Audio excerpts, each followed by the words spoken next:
Hello दोस्तों, नमस्कार। मैं बीके पाठक आप सभी का स्वागत करता हूं हमारे प्यारे से छोटे से परिवार में। आप सभी का बहुत बहुत स्वागत, अभिनंदन। एनसीईआरटी बूस्टर हमारी एक सीरीज चल रही है जो कि 9th-10th के स्टूडेंट्स के लिए बहुत हेल्पफुल है। ठीक है, इसके अलावा जो कॉम्पिटिटिव एग्जाम्स में इवन यूपीएससी तक एनसीईआरटी टारगेट हो रहा है, रेलवेज की एग्जाम के लिए बहुत ज्यादा बेनिफिशियल, बहुत काम का detailed theory, basic plus advance numericals के साथ वो हम लोग हमारे वन शॉट वीडियोस में पढ़ चुके हैं, यूट्यूब पर, एप्लीकेशन पर, दोनों में ही। और अब हम लोग जो है NCERT point two point NCERT discussion, एक एक पॉइंट और ओनली एनसीईआरटी हम डिस्कशन कर रहे हैं। एक टॉपिक हम पढ़ चुके हैं, हमारे आसपास के पदार्थ, the matter around us, and now the second topic is 9th class NCERT topic number 2। क्या हमारे आसपास के पदार्थ शुद्ध हैं? Is matter around us pure? क्या हमारे आसपास का मटेरियल जो है वो प्योर है कि नहीं है? ठीक है, तो चलिए बिना किसी देरी के हम लोग स्टार्ट करते हैं। हमारे आसपास के मटेरियल को किस तरह समझा जाए। लास्ट क्लास में हम लोगों ने मैटर के बारे में, पदार्थ के बारे में समझा था, बेसिक जानकारियां ली थी। आज की क्लास में उसको आगे बढ़ाएंगे। ठीक है, देखो सबसे पहला कि भैया एक सिंपल व्यक्ति के लिए, एक बहुत ही कॉमन आदमी जो साइंस से कनेक्ट नहीं है, साइंस का ना कोई टीचर है, ना कोई स्टूडेंट है, ना कोई साइंटिस्ट है, वो बात करेगा तो उसकी नजर में प्योर क्या होता है? उसकी नजर में प्योर होता है जिसमें मिलावट ना हो, जिसमें किसी भी तरह की मिलावट ना हो, है ना, वो शुद्ध पदार्थ है। लेकिन एक जब वैज्ञानिक के दृष्टिकोण से आप देखते हैं तो आप कहते हैं कि शुद्ध पदार्थ वो होता है जिसमें सभी प्रकार के, या कह सकते हैं शुद्ध पदार्थ वो होता है जिसमें मौजूद सभी कणों की केमिकल नेचर सेम हो। यानी कि शुद्ध पदार्थ वो होता है जो कि एक टाइप की chemical properties, same chemical properties वाले पार्टिकल्स का बना है। यानी कि एक ही प्रकार के कण मौजूद होने चाहिए। ठीक है, सेम टाइप के केमिकल प्रॉपर्टीज सभी कणों की होनी चाहिए। ठीक है, तब उसे कहते हैं, है ना, शुद्ध कहा जाता है। या फिर जो कि एक ही प्रकार के कणों से बना हो। क्लियर हो गई बात यहां तक? ठीक है, तो अलग अलग प्रकार के कणों से जो बने हैं उसको प्योर नहीं माना जाता। समझ गए बात को? जैसे हवा है ना, तो हवा क्या है? हवा में ऑक्सीजन है, हवा में नाइट्रोजन है, हवा में कार्बन डाइऑक्साइड है। अब जनरली अगर हवा में कोई जहरीली गैस नहीं, तुम तो मानेंगे शुद्ध हवा। आज तो सुबह मैं गार्डन गया था, एकदम शुद्ध हवा खा के आया हूं भाई साहब, है ना। कहते हैं ना, हवा खाने चल रहे हो क्या? आजा तुझे जेल की हवा खिला के लाता हूं, है ना। कहते हैं ना, पहाड़ों की हवा खा के आऊंगा। तो शुद्ध हवा में बैठने का आनंद ही कुछ और है। ऐसे बातें सुनी होंगी आपने। लेकिन हवा अगर देखा जाए तो केमिकली, रासायनिक रूप से वो शुद्ध पदार्थ है ही नहीं, वो अशुद्ध है। कैसे? क्योंकि उसमें अलग अलग प्रकार के पदार्थ हैं, अलग अलग प्रकार के कण हैं। भाई उसमें ऑक्सीजन के कण हैं, उसमें नाइट्रोजन के कण हैं, उसमें CO2 के कण हैं। तो वो क्या हो गया? वो मिक्सचर हो गया, वो मिश्रण हो गया। और रासायनिक दृष्टि से केमिकली मिक्सचर जो होता है वो इंप्योर होता है ना, अशुद्ध होता है। ठीक है, तो डिस्कशन हमारा आगे चलेगा लंबा। हम बात कर रहे हैं कि एक सिंपल व्यक्ति के लिए तो जिस चीज में मिलावट नहीं हो वो शुद्ध होती है ना। लेकिन एक साइंटिस्ट के लिए, है ना, एक साइंटिस्ट के लिए प्योर क्या होता है? एक साइंटिस्ट की बात करेंगे तो एक साइंटिस्ट के लिए प्योर सब्सटेंस क्या होता है? एक साइंटिस्ट के लिए प्योर सब्सटेंस वो होता है जिसमें सभी प्रकार के जो पार्टिकल हैं, है ना, जो सभी पार्टिकल है वो एक ही टाइप के हों, या कह सकते हैं सभी पार्टिकल्स की chemical nature, chemical property same हो। डन? ठीक है, बढ़ रहे हैं आगे। हमारे आसपास के पदार्थ जो हैं, हमारे आसपास के जितने भी पदार्थ हैं वो 2 या 2 से अधिक शुद्ध अवयवों से मिलकर बने हैं। हमारे आसपास के ज्यादातर जो पदार्थ देखेंगे ना आपको, वो ज्यादातर अलग अलग प्रकार के, 2 या 2 से ज्यादा प्रकार के प्योर सब्सटेंस से बने हैं। जैसे समुद्र का पानी। अब समुद्र के पानी में आप देखेंगे, समुद्र के पानी में H2O तो है ही, पानी तो है ही, उसमें NaCl भी है, उसमें मैग्नीशियम क्लोराइड भी है, उसमें कैल्शियम क्लोराइड भी है ना, उसमें सोडियम कार्बोनेट भी है, मैग्नीशियम कार्बोनेट भी है ना, उसमें सल्फेट भी है, कैल्शियम सल्फेट भी है, मैग्नीशियम सल्फेट भी है। कहते हैं ना, कैल्शियम मैग्नीशियम के कार्बोनेट, बाइकार्बोनेट, कैल्शियम मैग्नीशियम के क्लोराइड और सल्फेट, उनके कारण जल की कठोरता होती है ना। तो ये समुद्र के जल में इतनी सारी चीजें, और भी बहुत सारे कंपाउंड्स पाए जा सकते हैं, लेकिन NaCl, calcium chloride, magnesium chloride, ये तो सब होता ही है। ठीक है, तो समुद्र के जल में अब ये सारे के सारे इंडिविजुअली कंपाउंड्स हैं, सारे के सारे, है ना, व्यक्तिगत रूप से इंडिविजुअली ये कंपाउंड है, कंपाउंड शुद्ध माने जाते हैं, है ना, वो प्योर माने जाते हैं। जैसे ये H2O, तो ये जो जितना भी पानी होगा वो H2O के कणों से बना होगा, ठीक है। तो H2O एक अणु है ना, एक मॉलिक्यूल है। तो पानी में जितने भी कण है ना वो सारे H2O हैं, अगर प्योर है तो फिर वो H2O एक ही टाइप के कणों से बना है, इसलिए वो प्योर है। इसी तरह NaCl, नमक, तो नमक कितना भी होगा, 1 किलो, 2 किलो, 10 किलो, 50 किलो, तो उसमें उसमें NaCl एक पार्टिकल हो गया, तो वो उसी पार्टिकल के बहुत सारे मिलकर तब वो जो है वो नमक बना, है ना। इसी तरह मैग्नीशियम क्लोराइड, तो ये सारे के सारे क्या माने जा रहे हैं, प्योर।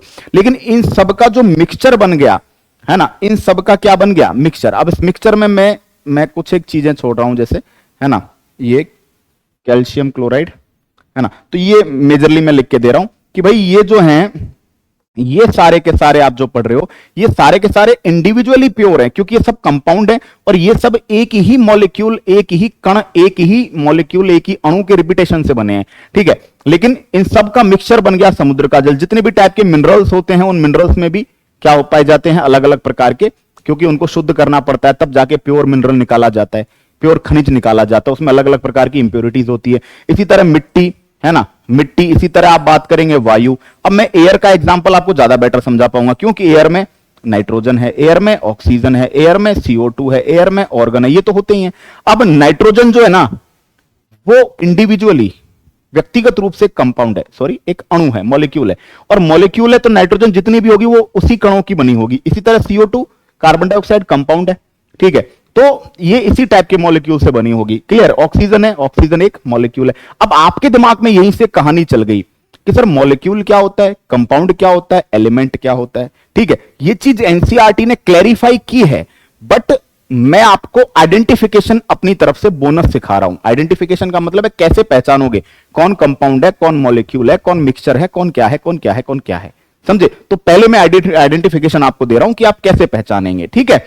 तो मैं पहले जो चीज एनसीईआरटी में लास्ट में है, मैं उस चीज को पहले ला रहा हूं, क्योंकि एनसीईआरटी से मुझे जो हमेशा शिकायत रही कि एनसीईआरटी का जो अरेंजमेंट ऑफ द कंटेंट है ना, वो थोड़ा सा दिक्कत भरा है, ठीक है। अरेंजमेंट सही नहीं है, ठीक है, जिस वजह से बच्चा जो है लैक ऑफ नॉलेज यानी थोड़ा सा कंफ्यूजन की ओर बढ़ता है, ठीक है। रट तो लेगा एनसीईआरटी को, बट जब समझने के लिए निकलेगा तो उसे थोड़ी सी दिक्कतों का सामना करना पड़ेगा। यहां मैं पहले बात करूंगा दोस्तों, ठीक है। सब्सटेंस जो होता है, पदार्थ जो होता है, सब्सटेंस की जब आप बात करेंगे तो जो सब्सटेंस होता है वो दो टाइप्स में हमने बांटा, प्योर, इम्प्योर। दोस्तों प्योर का जो एग्जाम्पल है वो होते हैं तत्व और यौगिक, है ना, एलिमेंट और कंपाउंड। और एलिमेंट कंपाउंड के साथ मैं अणु को भी लिखूंगा, मैं मॉलिक्यूल को भी लिखूंगा। तत्व, अणु और यौगिक, ये क्या होते हैं भाई, ये आपके प्योर होते हैं। और जो मिक्सचर होता है वो क्या होता है, इम्प्योर। कारण, क्योंकि जो एलिमेंट है, तत्व जो है, वो एक ही प्रकार के परमाणुओं से मिलकर बनता है। इसी तरह अणु भी एक ही प्रकार के कणों से मिलकर बनता है, कंपाउंड भी एक ही प्रकार के कणों से मिलकर बनता है, ठीक है। लेकिन मिक्सचर जो होता है वो अलग अलग टाइप के, अलग अलग प्रकार के पार्टिकल से मिलकर बनता है, इसलिए उसको हमने क्या माना है, इम्प्योर माना है, ठीक है।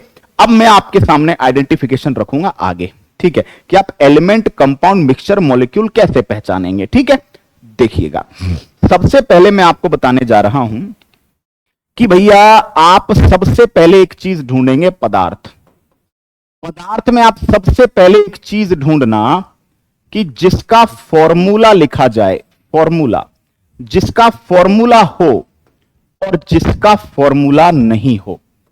फॉर्मूला नहीं, बहुत ध्यान से समझना इस चीज को, जिसका कोई फॉर्मूला हो और जिसका कोई फॉर्मूला ना हो।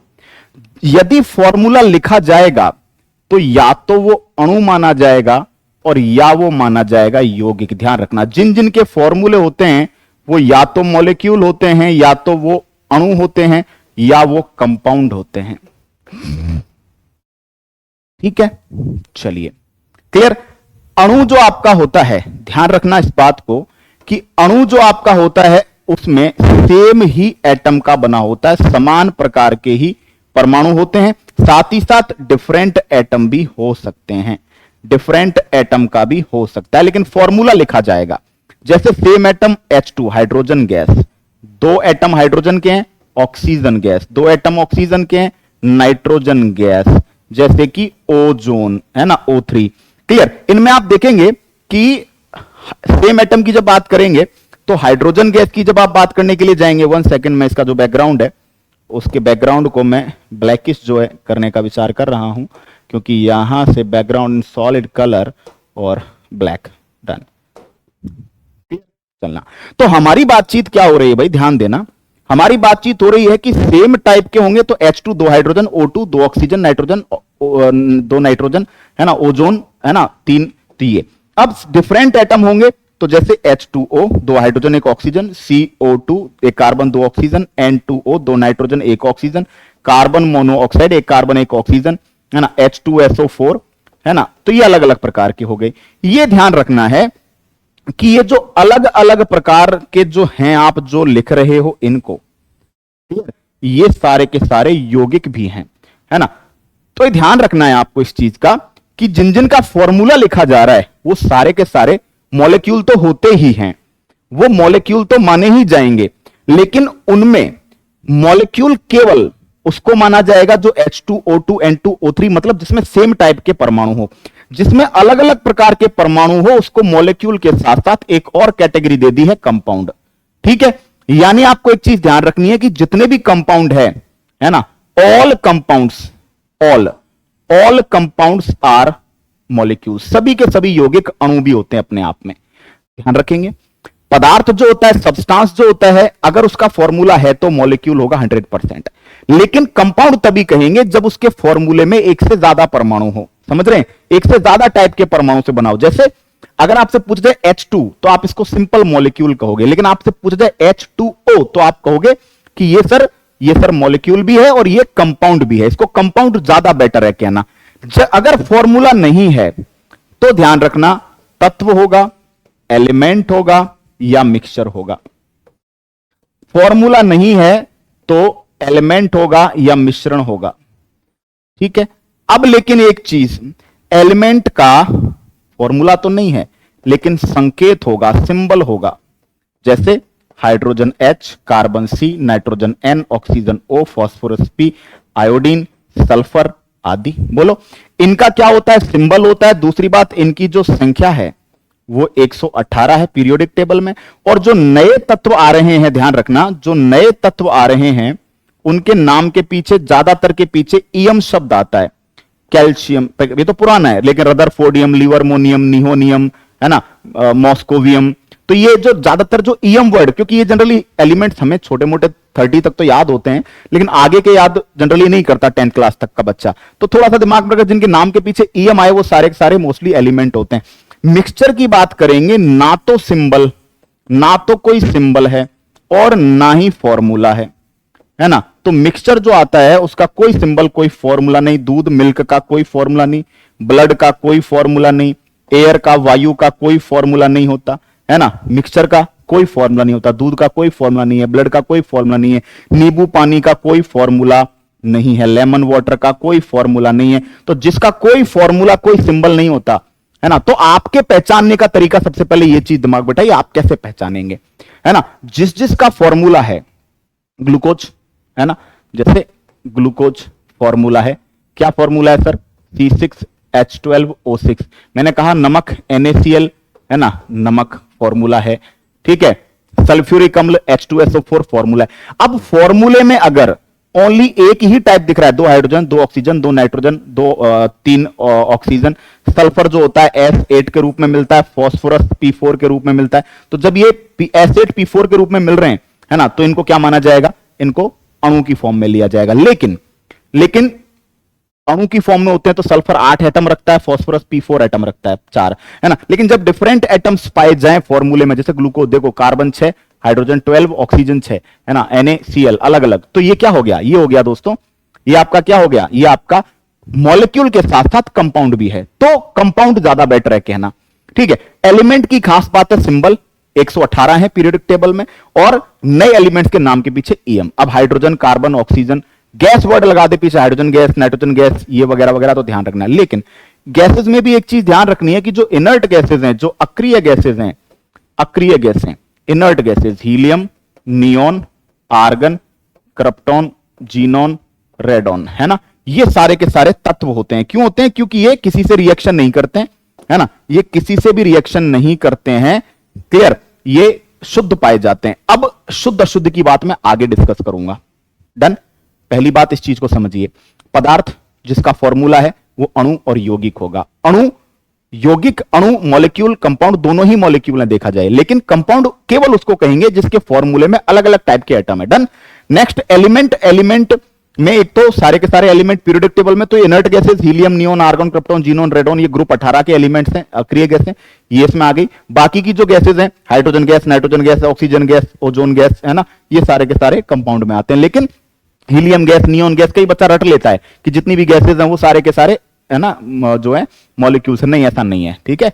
जैसे CO2 है, कंपाउंड है, N2O कंपाउंड है, तो कंफ्यूजन नहीं हो, इनर्ट गैसेस जो होती हैं वो एलिमेंट्स में आती हैं, ठीक है। इसके अलावा नाम के पीछे EM, जिसका ना कोई फॉर्मूला ना कोई सिंबल, वो सारा का सारा क्या होगा, मिक्सचर, ठीक है। यहां तक डन हुआ। अब जब हम आगे बात करने जाएंगे कि इनमें से प्योर इंप्योर किसको माना जाए, सबसे प्योर माना जाता है दोस्तों किसको, सबसे प्योर माना जाता है तत्व को, एलिमेंट को। क्यों माना जा रहा है, क्योंकि एक ही टाइप के परमाणु से एलिमेंट बनता है। जैसे बहुत सारा लोहा मिला कहीं पे, तो वो प्योर लोहा जो है उसमें अरबों खरबों परमाणु है लोहे के, लेकिन उनके बीच में कोई रिएक्शन नहीं होती, उनके बीच में कोई भी अभिक्रिया नहीं होती है, इसलिए हम संख्या नहीं लिखते, फॉर्मूला नहीं लिखते हैं, इसलिए केवल हम सिंबलाइज करके छोड़ देते हैं। क्यों, क्योंकि एक की जो प्रॉपर्टी होंगी लाखों की भी वही प्रॉपर्टी होंगी, प्रॉपर्टीज में कोई चेंज नहीं है। सबसे प्योर तो ये है। उसके बाद प्योर कौन है, कंपाउंड और मॉलिक्यूल, यौगिक और अणु। यौगिक और अणु में क्या होता है, एक ही प्रकार के, देखो मैं यहां तो बोला हूं एक ही प्रकार के परमाणुओं का समूह, यहां कह रहा हूं एक ही प्रकार के कणों का रिपीटेशन, पार्टिकल। समझो कैसे कि हाइड्रोजन गैस है मान लो, अब हाइड्रोजन गैस ऐसे मान के चलो बहुत सारी है, अब उस बहुत सारी गैस में बहुत सारे पार्टिकल होंगे, लेकिन वो पार्टिकल किसके होंगे, वो H2 के पार्टिकल होंगे, वो H2 मॉलिक्यूल के पार्टिकल होंगे। इसी तरह कार्बन डाइऑक्साइड गैस में CO2 के पार्टिकल होंगे, CO2 कंपाउंड के। समझ में आई बात, क्लियर। लेकिन जब मिक्सचर की बात करते हैं, जब मिश्रण की बात करते हैं, तो मिश्रण को बोलते हैं मिक्सचर। मिक्सचर मतलब इम्प्योर मानते हैं, अशुद्ध मानते हैं। कारण, क्योंकि मिक्सचर जो होता है भिन्न भिन्न भिन्न भिन्न क्या होते हैं, पदार्थ, भिन्न भिन्न पदार्थों से मिलकर बनता है और बिना रिएक्शन के बनता है, बिना रिएक्शन, ठीक है। जबकि ये क्या होता है, आफ्टर रिएक्शन बनते हैं, आफ्टर रिएक्शन। अब आप ऐसे समझो, यहां रिएक्शन हो रही है, यहां रिएक्शन नहीं हो रही, यहां रिएक्शन नहीं हो रही, ठीक है। तो ध्यान रखना, तत्व जो होता है एक ही प्रकार के परमाणुओं के द्वारा समूह के रूप में बनता है। डेफिनेशन याद रख लेना, एलिमेंट क्या है, एक ही प्रकार के परमाणु बिना किसी केमिकल रिएक्शन के आपस में मिलकर क्या बनाते हैं, एलिमेंट बनाते हैं, ठीक है। इसी तरह कंपाउंडर मिक्सचर की बात करेंगे तो आप कहेंगे कि कंपाउंडर मिक्सचर, कंपाउंडर मॉलिक्यूल की जब आप बात करते हैं तो आप कहेंगे समान प्रकार के या अलग अलग प्रकार के परमाणु। एटम सेम टाइप के भी हो सकते हैं, डिफरेंट टाइप के भी हो सकते हैं, लेकिन वो रिएक्शन करेंगे और रिएक्शन करने के बाद एक निश्चित अनुपात में रिएक्शन करेंगे, एक फिक्स रेशो में रिएक्शन करेंगे और तब जाके क्या बनेगा, तब जाके मॉलिक्यूल, कंपाउंड। मॉलिक्यूल में सेम टाइप के एटम लिखे होंगे, है ना, फॉर्मूले में, है ना, और कंपाउंड के फॉर्मूले में डिफरेंट डिफरेंट टाइप के एटम लिखे होंगे, लेकिन इनकी जो फंडामेंटल यूनिट है, इनकी जो मूल इकाई है, वो इनको माना जाता है, ठीक है। परमाणु तो जिनसे ये बने हैं वो तो गए, इनकी फंडामेंटल यूनिट जो है वो किसको माना जाता है, जैसे H2 गैस है तो वो H2 कणों के रिपीटेशन से बनी है।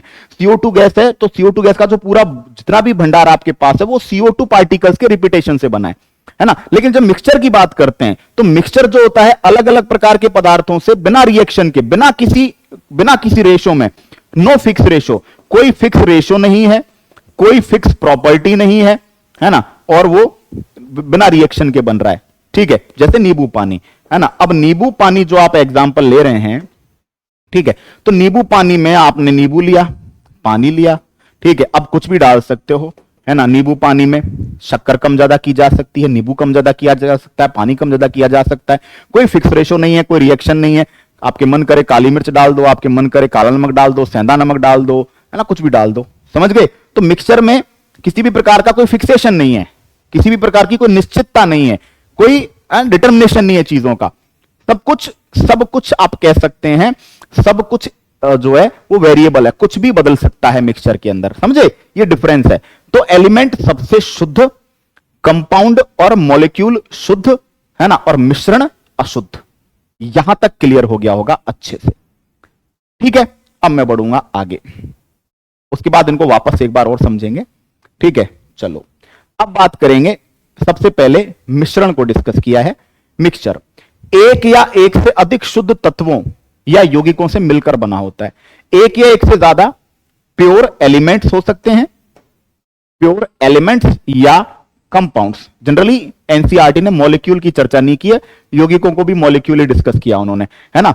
तो प्योर एलिमेंट्स और कंपाउंड्स का मिक्सचर, लेकिन खास बात है इनको आपस में मिलाने से बनता है ना, ध्यान रखना, मिलाने से बनता है। लेकिन आगे चल के जब हम पढ़ेंगे तो ये पढ़ेंगे कि इनके बीच में कोई रिएक्शन नहीं हो रही है, इनके बीच में ना तो कोई रिएक्शन है, ना इनके बीच में कोई रेशियो है, ना ही इनके बीच में कोई अनुपात है।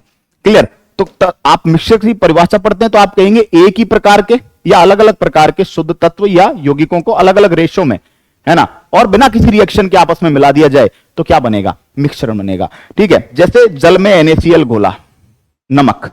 क्लियर। अब नमक को घोलने के लिए कह रहे हैं एवेपोरेशन किया, वाष्पीकरण किया। ठीक है, वाष्पीकरण कर लिया या डिस्टिलेशन कर लिया। डिस्टिलेशन का मतलब होता है गर्म करना फिर ठंडा करना। ठीक है, ये कर लिया, इससे अलग कर लिया। ठीक है, तो यहां बात चली जा रही है कि जो NaCl है वो खुद में शुद्ध पदार्थ है। वो एक क्या है, NaCl क्या है, कंपाउंड है, वो प्योर है ना। चीनी, चीनी अपने आप में शुद्ध पदार्थ है, लेकिन जब इनको जल में मिलाते हैं तो क्या बन जाता है, मिक्सचर बन जाता है। जल में NaCl, जल में चीनी, तो ये क्या बना, ये मिक्सचर बना, है ना। अपने आप में जल भी प्योर कंपाउंड है, चीनी कंपाउंड है ना। इसी तरह इधर जल प्योर है, कंपाउंड है, NaCl कंपाउंड है, ये सब प्योर है। लेकिन प्योर आपस में मिलकर क्या बना दिए, इम्प्योर बना दिए। ठीक है, जल में चीनी जब बनती है, चीनी का पानी, तो मिक्सचर बन जाता है। जल में NaCl घुला तो क्या बन जाता है, मिक्सचर। तो बहुत सारे प्योर सब्सटेंसेस, बहुत सारे प्योर पदार्थ आपस में मिलकर बिना रेशो, बिना रिएक्शन क्या बना देंगे, मिक्सचर बना देंगे।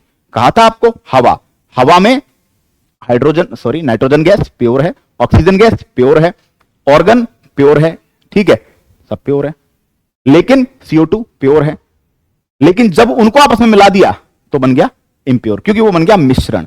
ठीक है, डन हुआ, ये समझना। जल में NaCl घुला हुआ है, वाष्पीकरण से अलग किया जा सकता है, वेपोरेशन से, है ना, और जो आसवन से भी पृथक किया जा सकता है डिस्टिलेशन विधि के द्वारा। ठीक है, लेकिन जब उनको आप प्राप्त करोगे तो NaCl शुद्ध पदार्थ मिल जाएगा, इधर चीनी शुद्ध पदार्थ मिल जाएगी। लेकिन जब उनको पानी में मिला देते हैं तो क्या बन जाता है, मिक्सचर बन जाता है। ठीक है, पेय पदार्थ की बात करी जाए, मिट्टी की बात करी जाए, इनके बारे में कहा जा रहा है जो पेय पदार्थ है, मिट्टी है, इनमें एक प्रकार के कण नहीं होते, इसलिए ये भी किसमें आते हैं, मिश्रण में। जितने भी पेय पदार्थ होते हैं, मिट्टी में अलग अलग टाइप के पार्टिकल होते हैं, अलग अलग टाइप की मिट्टी में अलग अलग टाइप के मिनरल्स होते हैं। इसी तरह जो पेय पदार्थ होते हैं, चाय है, कोल्ड ड्रिंक्स है ना, अल्कोहल है, अलग अलग टाइप के उनमें पार्टिकल्स होते हैं, इसलिए वो मिक्सचर है। ठीक है, शुद्ध पदार्थ किसी भी माध्यम से प्राप्त हो उसके गुण समान होंगे, खास बात है। प्योर सब्सटेंस किसी भी माध्यम से प्राप्त हो जाए, किसी भी प्रोसेस से प्राप्त हो जाए, जैसे नमक NaCl, तो NaCl कंपाउंड है, चाहे वो कहीं से आया वो प्योर है ना। H2 गैस कहीं से भी आई हो प्योर है। ठीक है, जिसी तरह कोई तत्व, आयरन, लोहा, अब लोहा किसी भी मेथड से प्राप्त किया हुआ वो प्योर है।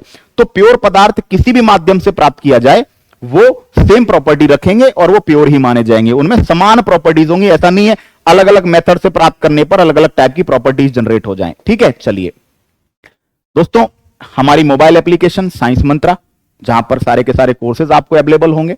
कोर्सेज में मैं बात करूंगा रेल यात्री बैच स्पेशल रेलवेज के लिए। ठीक है, साइंस फाउंडेशन बैच जो है वो आपका complete science and tech, REET level 2 science का स्पेशल बैच है, AWTPO फिजिक्स केमिस्ट्री और LDC का, साथ ही साथ बेसिक साइंस इंजीनियरिंग ड्राइंग, क्योंकि जैसे टेक्नीशियन की वैकेंसी जो आ रही है अपकमिंग, तो टेक्नीशियन की वैकेंसी में ग्रेड 1 और ग्रेड 3, तो ग्रेड फर्स्ट के अंदर जो है वो आपके बेसिक साइंस इंजीनियरिंग ड्राइंग है। तो बेसिक साइंस इंजीनियरिंग ड्राइंग का कोर्स भी हमारे वहां लॉन्च हो रखा है। ठीक है, वो ALP के लिए लॉन्च किया था, सेम ही कंटेंट है, इलेक्ट्रॉनिक्स में कुछ चीजें ऐड हुई है वो ऐड करेंगे। ठीक है, और बाकी ALP CBT 1 का भी बैच वहां पर है। और अगर आप टेक्नीशियन ग्रेड 3 के लिए तो रेल यात्री बैच हमारा परफेक्ट है। ठीक है, चलिए आगे बात करते हैं दोस्तों। मिक्सचर के प्रकार, अवयवों की प्रकृति के आधार पर, पार्टिकल्स की नेचर के आधार पर मिक्सचर बेस्ट है, 3 प्रकारों में बांटा।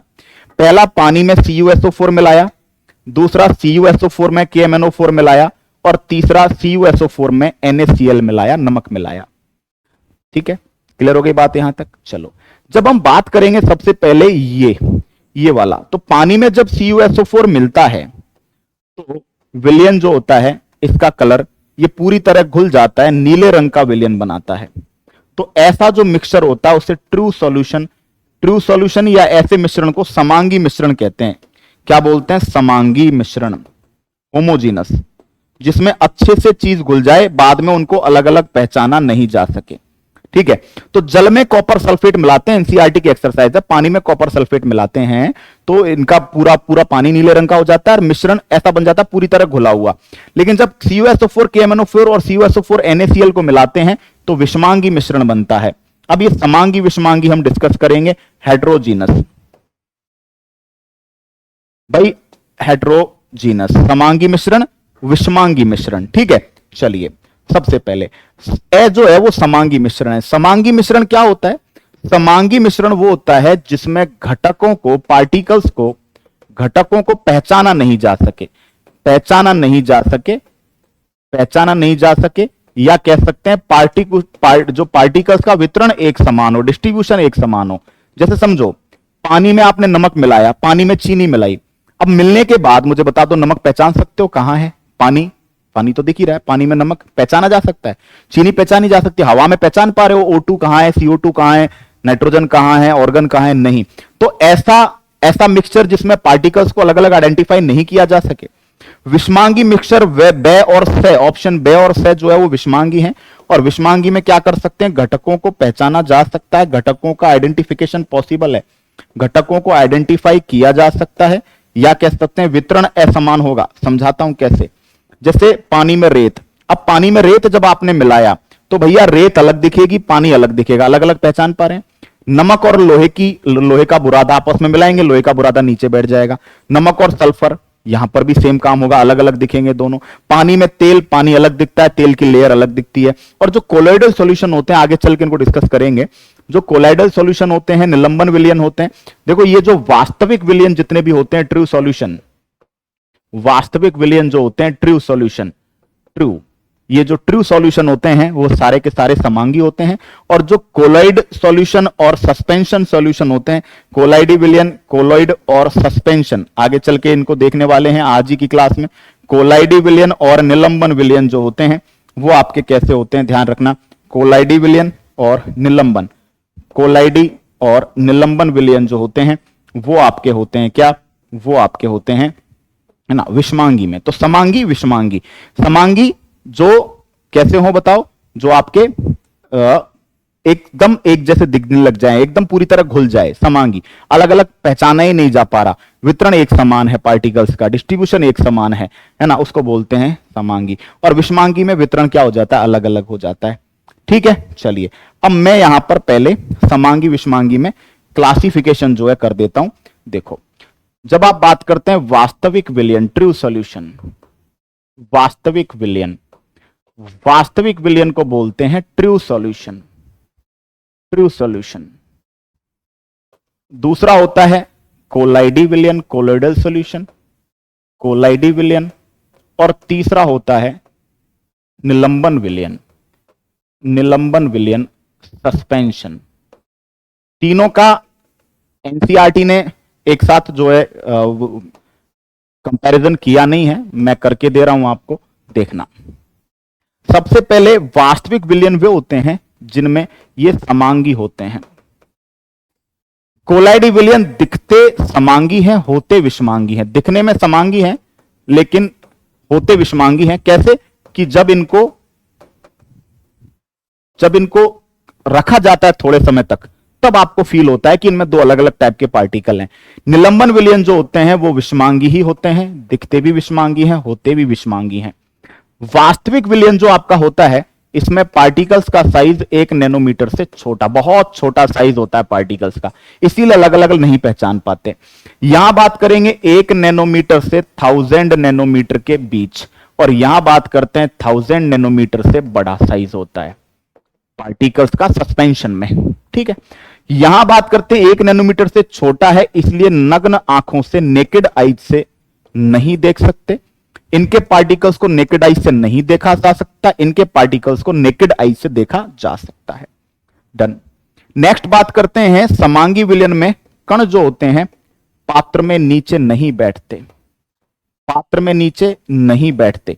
तो जो विलयन बना है वो स्थायी विलयन बना है, एक बार बन गया उसके बाद वो परमानेंट विलयन है। लेकिन यहां पात्र के जो पात्र में कण जो होते हैं वो नीचे बैठते हैं, नीचे बैठते हैं, इसका मतलब है कि जो एक बार घोल बना वो टेम्पररी है। इसमें भी कैसा है, नीचे बैठते हैं, इसलिए टेम्पररी सॉल्यूशन बना है ना। पार्टिकल कहां बैठने लग जाते हैं, नीचे बैठने लग जाते हैं कुछ समय के बाद।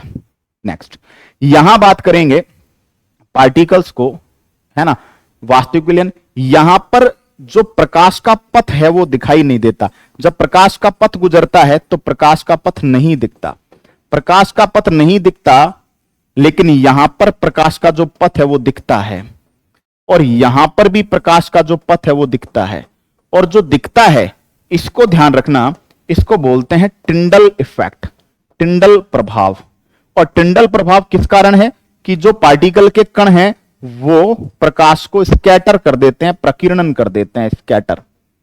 ठीक है, तो टिंडल प्रभाव दिखाता है कौन, टिंडल प्रभाव दिखाते हैं कोलोइडल सॉल्यूशन और, है ना, आपके सस्पेंशन सॉल्यूशन। ठीक है, टिंडल प्रभाव दिखता है तो कणों की जो गति, जिगजैग गति उसमें दिखती है, उसे ब्राउनी गति कहते हैं। ठीक है, ये यहां पर दिखती है। अब समझना, मैं एग्जांपल बताता हूं।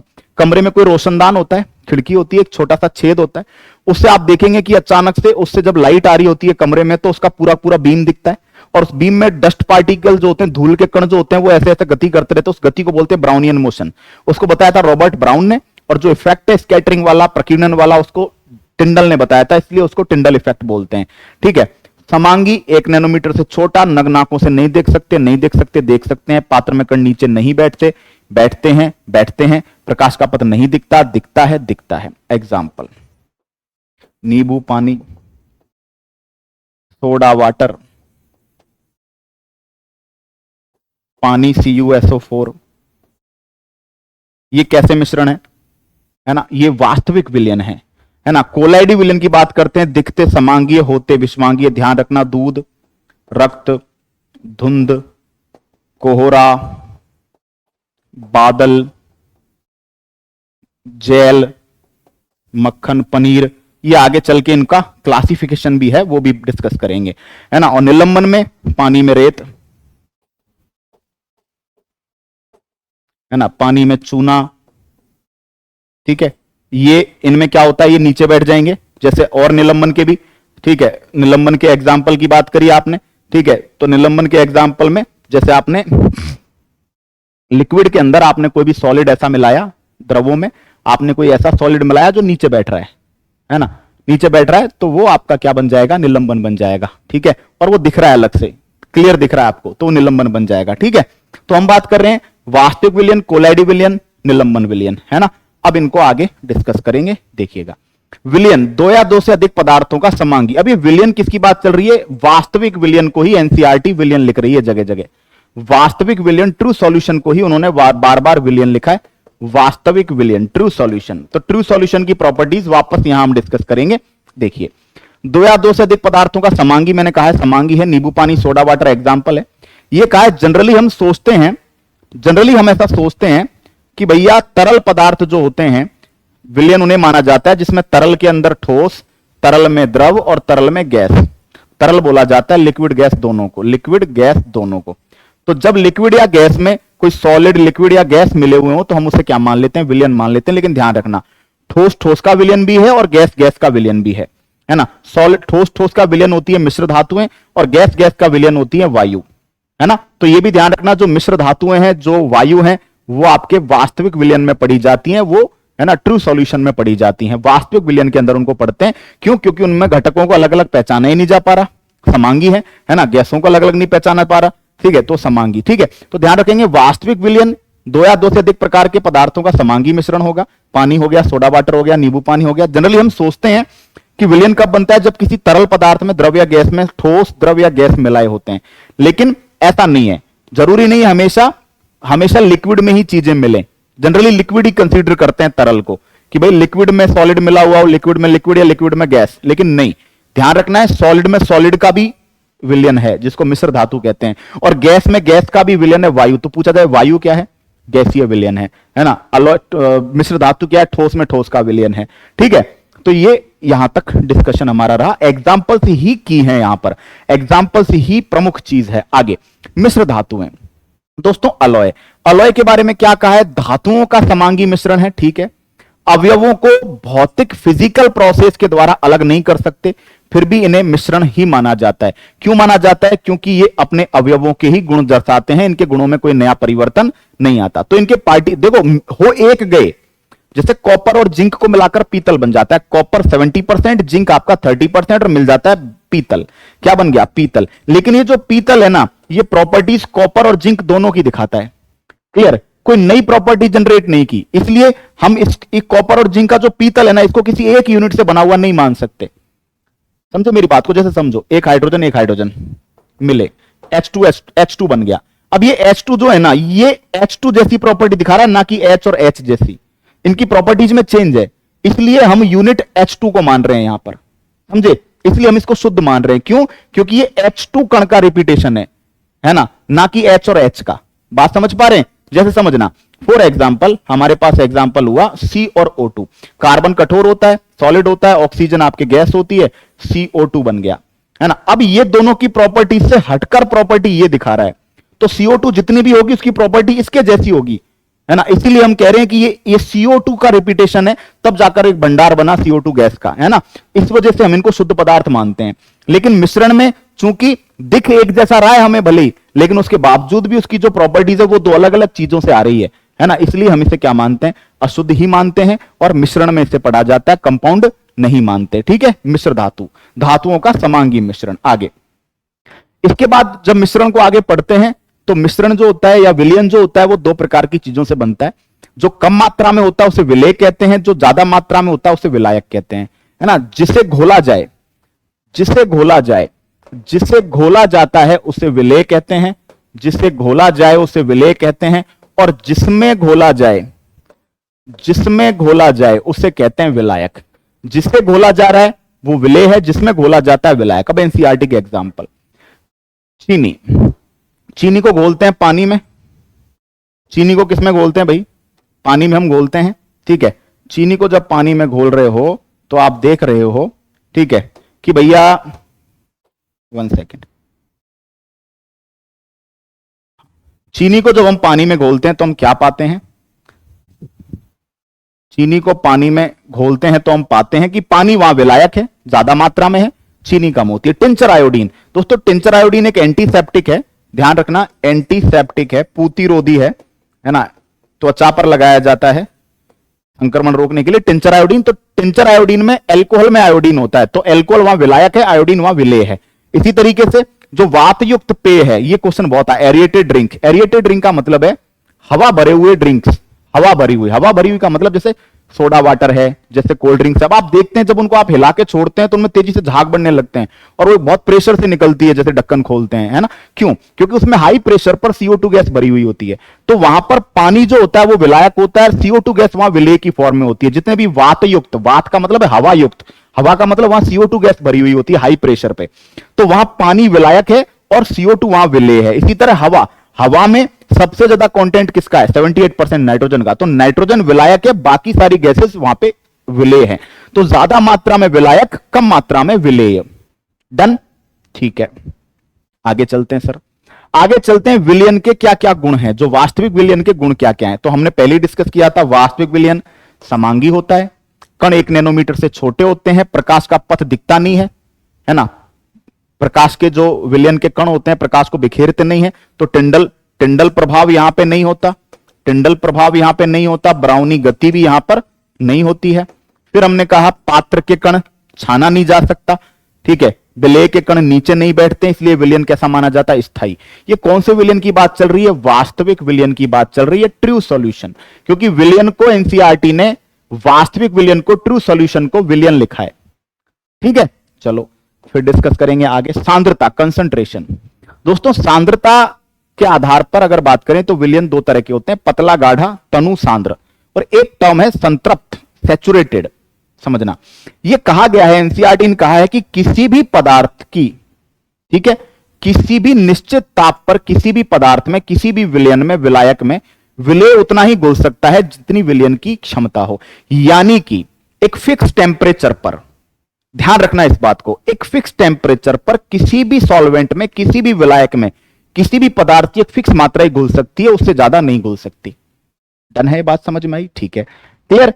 किसी भी ताप पर यदि विलयन में विलेय पदार्थ और नहीं घुल पा रहा, मैक्सिमम घुला हुआ है, तो उसे संतृप्त विलयन कहते हैं। यानी कि समझना, किसी भी टेम्परेचर पर किसी भी विलायक में, किसी भी सॉल्वेंट में, या ये भी कह सकते हो किसी भी विलयन में जो मैक्सिमम क्वांटिटी ऑफ सब्सटेंस घुल गई है ना, या कह सकते हैं विलेय पदार्थ नहीं घुला, ये कह रहा है, देखो टर्म है एनसीईआरटी में, किसी ताप पर यदि विलयन में विलेय पदार्थ, अब यहां एक टर्म मैं लिखवाऊंगा, और नहीं घुलता है, मतलब मैक्सिमम घुल चुका, अब और डालने पे वो घुल नहीं रहा, तो उस समय उसे संतृप्त, संतृप्त मतलब धापा हुआ, कहते हैं ना तृप्त हो गया। तृप्त का मतलब होता है सैचुरेटेड, सैचुरेटेड का मतलब है धापा हुआ, धापा का मतलब है मैक्सिमम। तो किसी भी विलयन में किसी भी ताप पर अब अगर आप मैक्सिमम विलेय घोल चुके हो, पूरी तरह घुल गया वो, उससे ज्यादा डालेंगे नहीं घुल पाएगा, उसको हम कहते हैं क्या? संतृप्त विलयन। और संतृप्त विलयन में जितना विलेय घुला हुआ है उस क्वांटिटी को कहते हैं विलेयता, उस क्वांटिटी को कहते हैं सॉल्युबिलिटी, उस क्वांटिटी को क्या बोलते हैं? विलेयता या घुलनशीलता। समझे मेरी बात को? दोबारा सुनो, किसी भी विलायक या किसी भी विलयन में एक फिक्स टेम्परेचर पर एक फिक्स क्वांटिटी में ही आप घोल सकते हैं, उससे ज्यादा नहीं घोल सकते। तो जितना फिक्स क्वांटिटी घोल सकते हैं ना, उस जगह पर उसको संतृप्त विलयन कहेंगे, और जितना घोल सकते हैं उस क्वांटिटी को कहेंगे विलेयता या घुलनशीलता। ये विलेय पदार्थ की वह मात्रा जो संतृप्त विलयन में मौजूद हो उसे घुलनशीलता, विलेयता, सॉल्युबिलिटी कहते हैं, है ना। यदि विलेय की, ध्यान रखना, यदि विलेय की सांद्रता विलयन में संतृप्त स्तर से कम हो, भाई धापने के स्तर से कम हो, अभी इसका मतलब विलयन और कुछ पदार्थ ले सकता है। समझना, मान लीजिए कोई भी पदार्थ है, मैं फॉर एग्जांपल आगे चलूंगा, पहले एक चीज समझ लीजिए, एक फिक्स ताप पर एक विलयन में कोई भी विलेय एक लिमिटेड मात्रा में ही घुल सकता है, ठीक है। वो मात्रा जब पहुंच गई तो अब विलयन संतृप्त हो गया, उस मात्रा को विलेयता या घुलनशीलता कहते हैं, है ना। अब ताप बदल दोगे या पदार्थ बदल दोगे तो चीजें फिर बदल जाएंगी, ठीक है। अब अगर विलेय की सांद्रता विलयन में संतृप्त स्तर से कम हो, सैचुरेशन के लेवल से कम हो, तो उसे अनसैचुरेटेड कहते हैं। हां, अगर ताप बढ़ा देंगे तो थोड़ी क्षमता और बढ़ जाएगी, आप उसमें और घोल पाएंगे। ताप बढ़ाने पर सॉल्युबिलिटी बढ़ती है, मतलब ताप बढ़ाएंगे तो आप उसमें और पदार्थ घोल सकते हैं। फॉर एग्जाम्पल, मैं चल रहा हूं आगे, फॉर एग्जाम्पल ऐसे समझिए, ऐसे समझिए कि पानी है, पानी में 100 डिग्री सेंटीग्रेड पर, या कह सकते हैं पानी में 60 डिग्री सेंटीग्रेड पर, पानी में 60 डिग्री सेंटीग्रेड पर आप कितना घोल सकते हैं? किसी पदार्थ को 70 ग्राम चीनी घोल सकते हैं, ठीक है, 1 लीटर पानी में। समझना मैं जो कहना चाह रहा हूं, फॉर एग्जाम्पल है बात, 1 लीटर पानी में, 1 लीटर पानी में आप 1 लीटर पानी, 1 लीटर पानी में 60 डिग्री सेंटीग्रेड पर माना कि आप 70 ग्राम चीनी घोल सकते हैं। अब ये संतृप्त विलयन बन गया, संतृप्त विलयन, सैचुरेटेड। अगर आपने 60 ग्राम घोली है तो इसको बोलेंगे असंतृप्त। बोलो सन, ठीक है, क्लियर। ये जो 70 ग्राम क्वांटिटी है इसे इसी घुलनशीलता कहते हैं, विलयन संतृप्त है ना। अब इस वैल्यू को इसकी घुलनशीलता या विलेयता कहते हैं। हां, अगर आप टेम्परेचर बढ़ाएंगे तो आप क्या कर पाएंगे? तो इसमें 70 ग्राम से ज्यादा चीनी घोल सकते हैं। बोलो ठीक है, बात समझ पा रहे हैं क्या मेरी?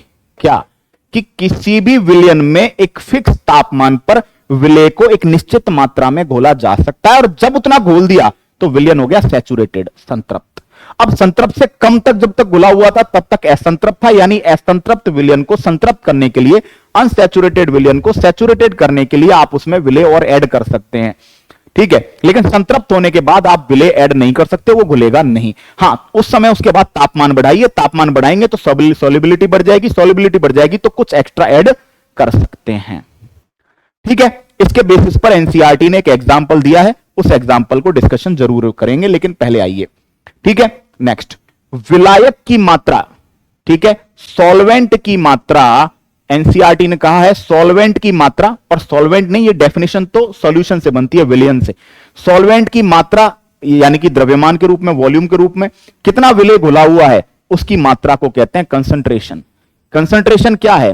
कंसंट्रेशन का मतलब है कितने में कितना घोला है, कितने में कितना।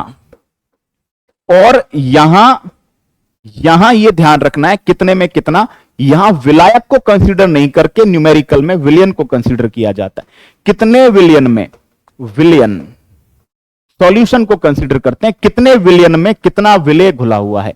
इसके बेसिस पर सांद्रता को तीन अलग अलग फॉर्मूलों में निकालते हैं। द्रव्यमान द्रव्यमान प्रतिशत, द्रव्यमान द्रव्यमान प्रतिशत, वेट वेट परसेंटेज, द्रव्यमान आयतन प्रतिशत, मास या weight mass volume percentage, mass mass percentage, mass volume percentage, और वॉल्यूम वॉल्यूम परसेंटेज, आयतन आयतन प्रतिशत। ध्यान रखना है ऊपर किसका लेना है, ऊपर लेना है सॉल्यूट का, नीचे लेना सॉल्यूशन। तो द्रव्यमान द्रव्यमान का मतलब ऊपर ही सॉल्यूशन, ऊपर भी मास नीचे भी मास। द्रव्यमान आयतन का मतलब ऊपर मास नीचे वॉल्यूम। आयतन आयतन का मतलब ऊपर वॉल्यूम नीचे वॉल्यूम। डन। तो ये कैसे आप याद करेंगे? ये आप याद करेंगे द्रव्यमान द्रव्यमान प्रतिशत mass of solute upon mass of solution, not solvent. ध्यान रखना, क्लियर। ये डेफिनेशन में हिंदी मीडियम बुक में जो है विलायक लिखा हुआ है, लेकिन जो इंग्लिश टर्मिनोलॉजी है उसमें सॉल्यूशन ही पढ़ना है, नॉट सॉल्वेंट। यानी डेफिनेशन क्या बनेगी कि विलियन के मौजूद द्रव्यमान या आयतन में विलायक की जितनी मात्रा घुली हुई है उसे उस विलियन की क्या कहते हैं, सांद्रता, कंसंट्रेशन। कि कितने विलियन में कितना विलेय घुला हुआ है, कितने सॉल्यूशन में सॉल्यूट कितना घुला हुआ है, कितने में कितना। क्लियर। तो द्रव्यमान द्रव्यमान प्रतिशत विलेय का द्रव्यमान अपॉन विलियन का द्रव्यमान, द्रव्यमान आयतन प्रतिशत विलेय का द्रव्यमान अपॉन विलियन का आयतन इनटू 100, है ना। इसी तरह आयतन आयतन में ऊपर भी वॉल्यूम नीचे भी वॉल्यूम। अब क्वेश्चन कैसे आता है? क्वेश्चन आता है, क्वेश्चन ऐसे आता है कि 100 ग्राम एसिटिक एसिड, या क्वेश्चन आ गया 100 ml 100 ml, क्वेश्चन आ गया 100 ml एसिटिक एसिड को पानी में घोलकर, है ना, 900 ml विलियन तैयार किया गया है, किया है। आयतन आयतन प्रतिशत V/V, आयतन आयतन प्रतिशत सांद्रता बताइए। अब यह चीज ध्यान रखने की है, केवल एक चीज ध्यान रखने की है कि ऊपर सॉल्यूट 100, सॉल्यूशन की वैल्यू कितनी दी है, 900। तो 900 इंटू 100, तो ये आपका 100 गया 9, ये आएगा 11.11%। बात को समझना, ऐड नहीं कर देना इसमें। क्यों? क्योंकि ऊपर सॉल्यूट नीचे सॉल्यूशन। एक क्वेश्चन और समझना, 60 ग्राम चीनी को 240 ग्राम पानी में घोला है, पानी में घोला है। W/W परसेंटेज कंसंट्रेशन बताइए। अब इस बात को ध्यान रखना कि ये चीनी 60 ग्राम है, पानी 200 ग्राम है, विलियन नहीं दिया है। ये सॉल्यूट सॉल्वेंट की क्वांटिटी है, ये सॉल्यूट और सॉल्यूशन की क्वांटिटी है। तो सॉल्यूशन जो आएगा, सॉल्यूशन वो आएगा 240 + 60, वो 300 ग्राम। ये ध्यान रखना। तो ऊपर सॉल्यूट नीचे सॉल्यूशन इनटू 100, तो ये आपका हो गया 20%। इस बात को ध्यान में रखने की चीज है कि नीचे सॉल्यूशन का आएगा। अगर सॉल्यूशन की वैल्यू दिए तो आप डायरेक्ट पुटअप करेंगे, नहीं दिए तो आप पहले निकालेंगे फिर पुटअप करेंगे। डन। ये तरीका एनसीईआरटी में कंसंट्रेशन। बाकी तो हम जो है मोलरिटी, मोलरता, मोललिटी, है ना, फॉर्मेलिटी वो निकालते हैं, वो अलग तरीका है और वो लेबल की चीज है, वो एनसीईआरटी ने मेंशन नहीं की है। ठीक है, आगे बात करते हैं। सस्पेंशन। दोस्तों निलंबन विलयन, मैंने कहा है विषमांगी होते हैं और निलंबन विलयन में मोस्टली तरल में ठोस, है ना, द्रव में ठोस मोस्टली, है ना। द्रव का मतलब समझ लीजिए जैसे पानी में चूना मिला दिया, पानी में मिट्टी मिला दी। तो निलंबन सामान्यतः द्रव में ठोस के रूप में पाए जाते हैं, है ना। क्लियर। विलेय के कण इसमें घुलते नहीं है, नीचे बैठ जाते हैं। आंखों से देख सकते हो, प्रकाश को फैलाते हैं, टिंडल प्रभाव प्रकीर्णन दिखाते हैं नीचे बैठने तक। ध्यान रखना है टिंडल प्रभाव तभी दिखेगा जब तक कण नीचे नहीं बैठ जाएंगे। एक बार कण नीचे बैठ गए उसके बाद टिंडल इफेक्ट, ब्राउनी गति नहीं दिखेगी। ठीक है। शांत छोड़ देने पर कण नीचे बैठ जाते हैं, अतः अस्थायी विलयन है और इन्हें छानकर पृथक किया जा सकता है ना। बिल्कुल ठीक है। सस्पेंशन के बारे में बात हुई है, छान सकते हैं। ठीक है। निलंबन। इसके बाद बात करेंगे कोलाइड।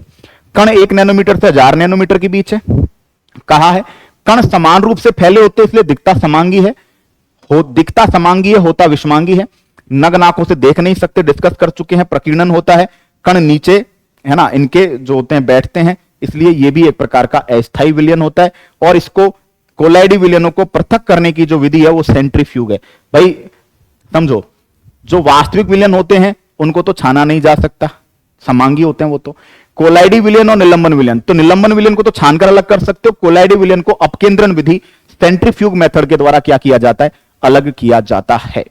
ठीक है, तो ये डिफरेंस रहा। चलो अब बात करते हैं Tyndall effect can be seen. Tyndall effect कब दिखता है? जैसे कमरे में जो छोटे छोटे छोटे से छिद्र से जब प्रकाश गुजरता है उसका पथ दिखता है, या फिर जंगलों के सीन जब दिखाए जाते हैं तो घने जंगलों में जो ऊपर पेड़ों से घिरा हुआ होता है उनके बीच में हल्की सी जगह होती है, उसमें से जब लाइट आता है तो उस लाइट का रास्ते दिखते हैं ऐसे, है ना, उस लाइट के रास्ते दिखते हैं आपको। ठीक है, तो अब आपसे पूछा जाएगा कि कॉपर सल्फेट और जल का जो मिक्सचर है क्या उसमें टिंडल इफेक्ट दिखेगा क्या? नहीं। क्यों? क्योंकि वो वास्तविक विलयन है और वास्तविक विलयन में टिंडल प्रभाव नहीं दिखता। टिंडल प्रभाव किसमें दिखता है? कोलाइडी विलयन और निलंबन विलयन में। दूध और पानी का जो मिक्सचर बनेगा, है ना, वो कोलोइडल मिक्सचर बनेगा। ठीक है, और वो कोलोइडल बनेगा तो वहां पर आपको दिखेगा टिंडल प्रभाव। कमरे में धूल के कण या जो कार्बन के कण हैं कमरे के अंदर, वो क्या करते हैं? प्रकाश का प्रकीर्णन करते हैं। और जंगल में जो पानी की छोटी छोटी कोहरे की बूंदें होती हैं, है ना, वो जल कण होते हैं, वो क्या करते हैं? प्रकाश का प्रकीर्णन करते हैं, स्कैटरिंग करते हैं, लाइट को बिखेरते हैं। इस वजह से टिंडल इफेक्ट दिखता है। ठीक है, एक एक लाइन एनसीईआरटी की काम की है। ठीक, चलिए साहब आगे। कोलोइड। कोलोइड में जैसे विलय विलायक हम पढ़ते हैं तो कोलोइडल विलयन में थोड़ी सी अलग टर्म है। एक होती है परिक्षिप्त प्रावस्था, डिस्पर्स्ड फेज, इसको बोलते हैं परिक्षिप्त प्रावस्था। जो कम मात्रा में होता है या जिस अवस्था को घोला है, जिस प्रकार की अवस्था को घोला है उसे कहते हैं परिक्षिप्त प्रावस्था, और जिस प्रकार की अवस्था में घोला उसे कहते हैं परिक्षेपण माध्यम। अरे सॉलिड को सॉलिड में घोला है कि लिक्विड को लिक्विड में घोला है कि सॉलिड को गैस में, उस आधार पर। तो कोलाइडी विलयन किस प्रकार की चीज को किस प्रकार के मीडियम में घोला है, जिसकी मात्रा ज्यादा है उसको बोलते हैं माध्यम, डिस्पर्सन मीडियम, परिक्षेपण माध्यम जो ज्यादा होता है। और जिस अवस्था को घोल रहे हैं उसको बोलते हैं डिस्पर्स्ड फेज, कम मात्रा में। इसके आधार पर कोलाइडी विलयनों को अलग अलग प्रकार में बांटा गया है। जैसे ये देखिए, ठोस का ठोस में मिश्रण होता है उसे ठोस सॉल कहते हैं, और ठोस सॉल में आते हैं रंगीन रंगीन, है ना, कांच और रत्न। जो रत्न पत्थर होते हैं, रंगीन कांच रत्न पत्थर जो होते हैं वो आपके क्या होते हैं भाई, है ना, वो आपके पाए जाते हैं ठोस सॉल। सॉलिड लिक्विड में, है ना, सॉलिड लिक्विड में, सॉलिड घुला हुआ हो किसमें? लिक्विड में।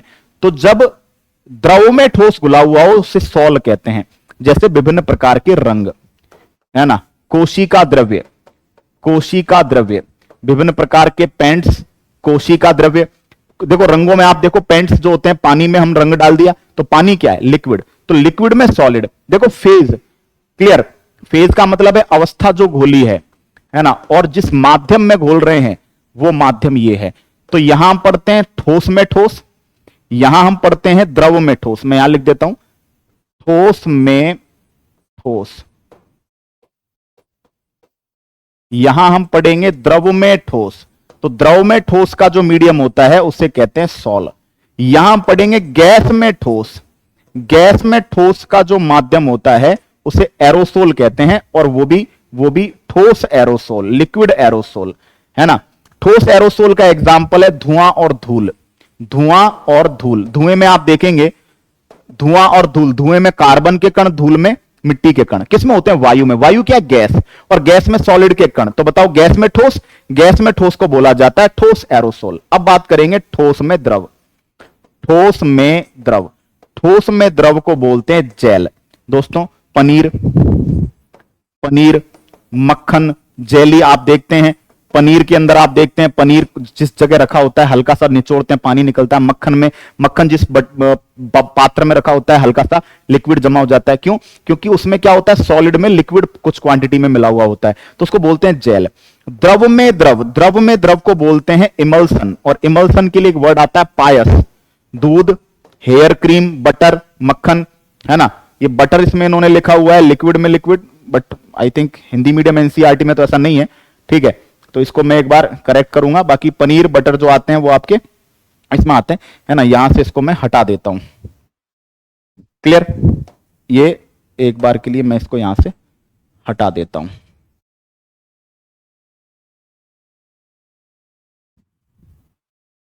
ठीक है, पनीर हो गया, हेयर क्रीम हो गया, ऑयल हो गए, ऑयल है ना, तो तेल लिखना है यहां पे, ऑयल, विभिन्न प्रकार के तेल आदि, है ना।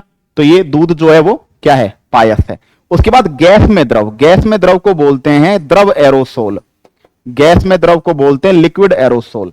द्रव एरोसोल, द्रव एरोसोल में धुंध कोहरा, धुंध कोहरा, बादल, क्लाउड्स, है ना, विभिन्न प्रकार की स्प्रे, ठीक है, इंसेक्टिसाइड की जो कीटनाशी स्प्रे है वगैरह वगैरह।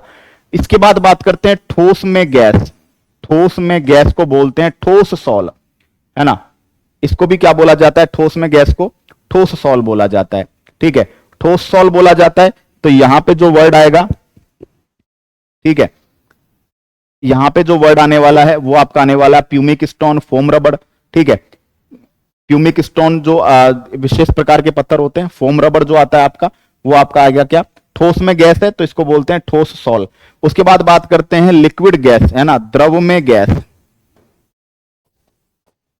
द्रव में गैस, इसको बोलते हैं झाग, फोम। ठीक है, तो फेंटी हुई क्रीम जो होती है ना, फ्रॉथ बोलते हैं, विप्ड क्रीम, सोप लेदर। तो एनसीईआरटी ने कुछ टर्म्स यहां पे दी हैं, उनको आप डिस्कशन करेंगे। ठीक है, क्लियर हो गई बात यहां तक, चले आगे। तो आपको इनमें से कौन कौन से याद रखने हैं बताओ, आपको इनमें से जो मोस्टली याद रखने हैं उनको मैं बता देता हूं, उनको मैं पिन आउट कर देता हूं कि कौन कौन से आपको पढ़ने हैं। आप केवल उन्हीं को पढ़ेंगे, बाकियों को आप छोड़ दीजिए, कोई दिक्कत वाली बात नहीं है। ठीक है, चलिए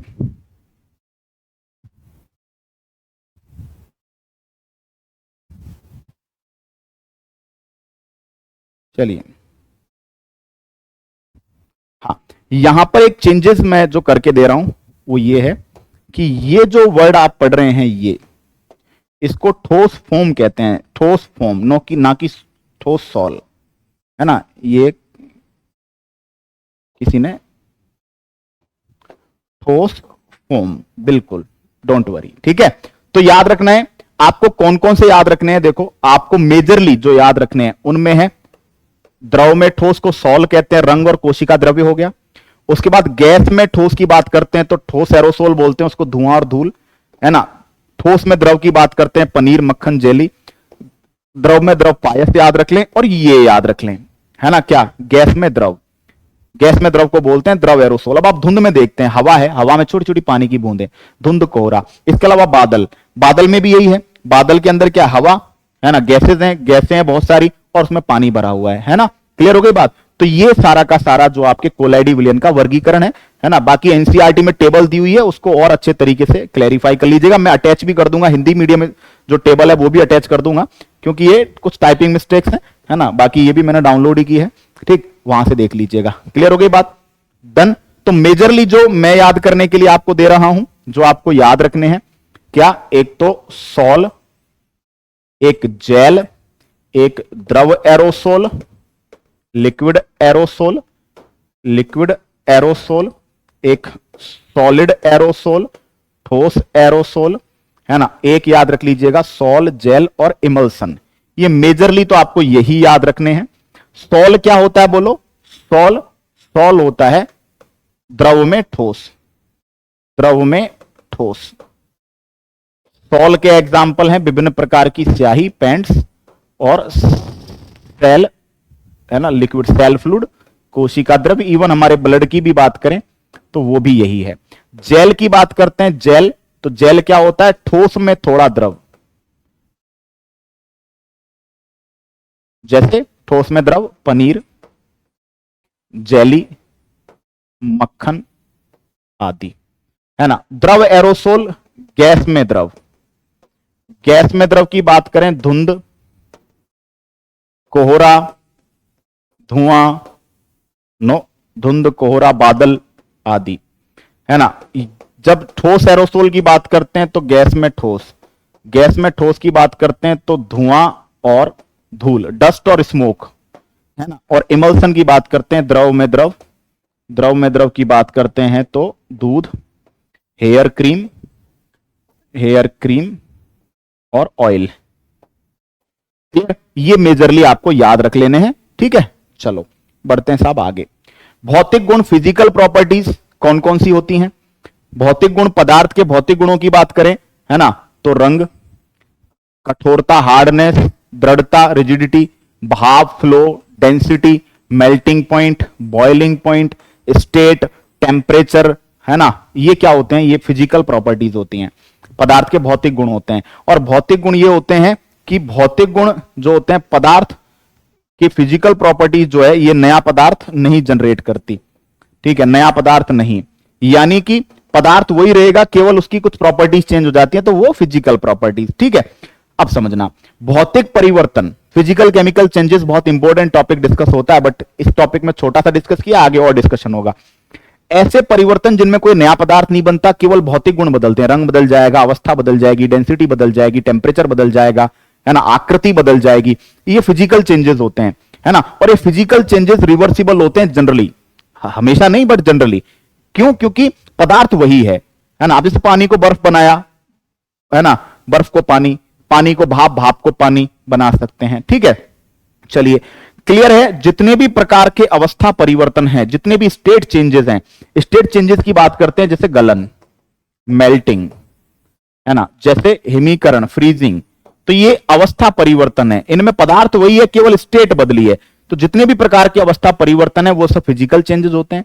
मिश्रणों को पृथक करने की विधियां, मिक्सचर्स के सेपरेशन के मेथड, अलग अलग मिश्रण को छांटने की विधि, जैसे जैसे आप बात करते हैं आसवन, डिस्टिलेशन, है ना, जैसे आप बात करते हैं, है ना, जैसे आप बात करते हैं वाष्पीकरण, एवेपोरेशन, जैसे आप बात करते हैं आसवन, वाष्पीकरण, क्रिस्टलाइजेशन, क्रिस्टलीकरण, तो ये सब क्या है? ये सब मिक्सचर्स को सेपरेट करने की विधियां हैं, है ना, मिक्सचर्स को छांटने की भौतिक विधियां हैं, है ना, तो ये सारे के सारे फिजिकल हैं, ठीक है।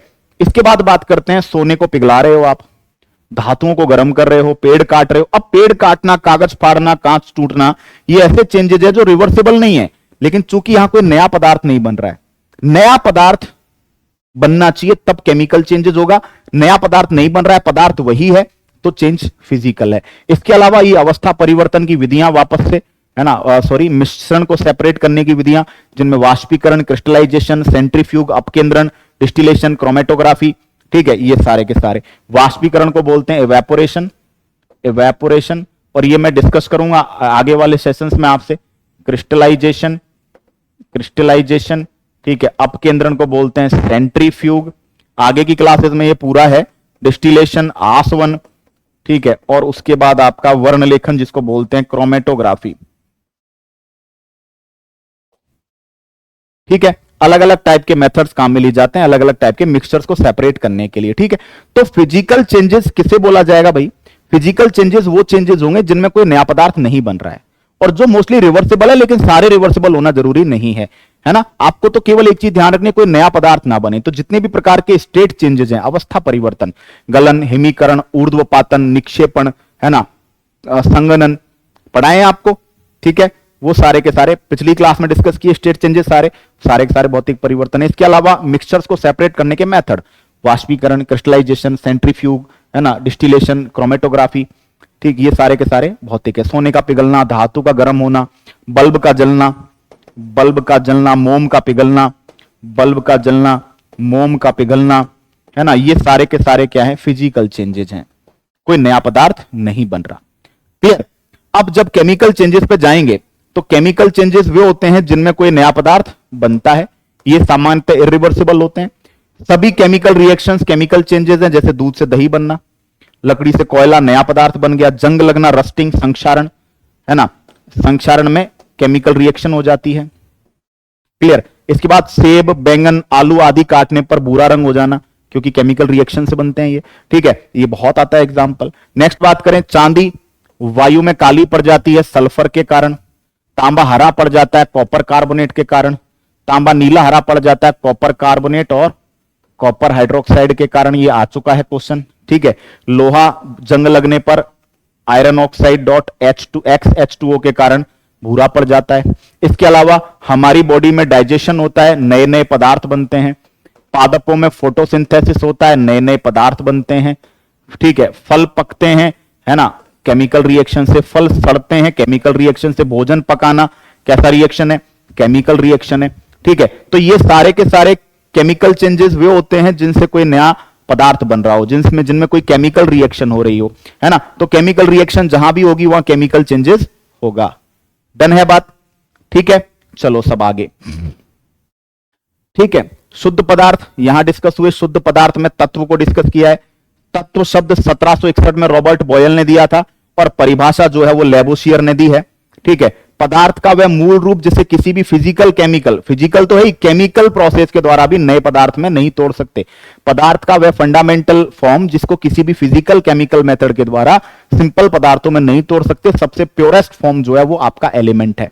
ठीक है, एलिमेंट के बाद कंपाउंड और मिक्सचर हम लोग डिस्कस कर चुके हैं। तत्व तीन प्रकार के हैं, धातु, अधातु, उपधातु, मेटल, नॉन मेटल, मेटलॉइड्स। ठीक है, बात कर रहे हैं धातुएं जो होती हैं चमकीली होती हैं। क्लियर? धातुएं कैसी रहती हैं? चमकीली, चांदी की तरह सफेद या सोने की तरह पीली, दो कलर का नेचर रखती हैं।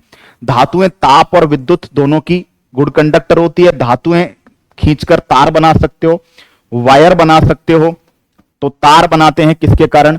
है ना, तन्यता के कारण। और धातु की शीट्स बना सकते हो, चादरें बना सकते हो पीट पीट कर। इस गुण को आघात वर्णनीयता बोलते हैं, इसको मैलेबिलिटी कहते हैं। धातुओं से साउंड जनरेट होता है टकराने पर, इसे सोनोरसनेस या ध्वनिकता कहते हैं, है ना। और लिक्विड धातु के रूप में, धातुएं सामान्यतः ठोस होती हैं लेकिन रूम टेम्परेचर पर लिक्विड धातु के रूप में कौन मिलता है? पारा। क्लियर? ये मेटल्स की प्रॉपर्टी है। नॉन मेटल्स की बात करते हैं तो नॉन मेटल्स में विभिन्न रंग होते हैं। नॉन मेटल्स मोस्टली गैसेज होती हैं, मोस्टली, है ना। और ताप और विद्युत की क्या होती हैं? कुचालक।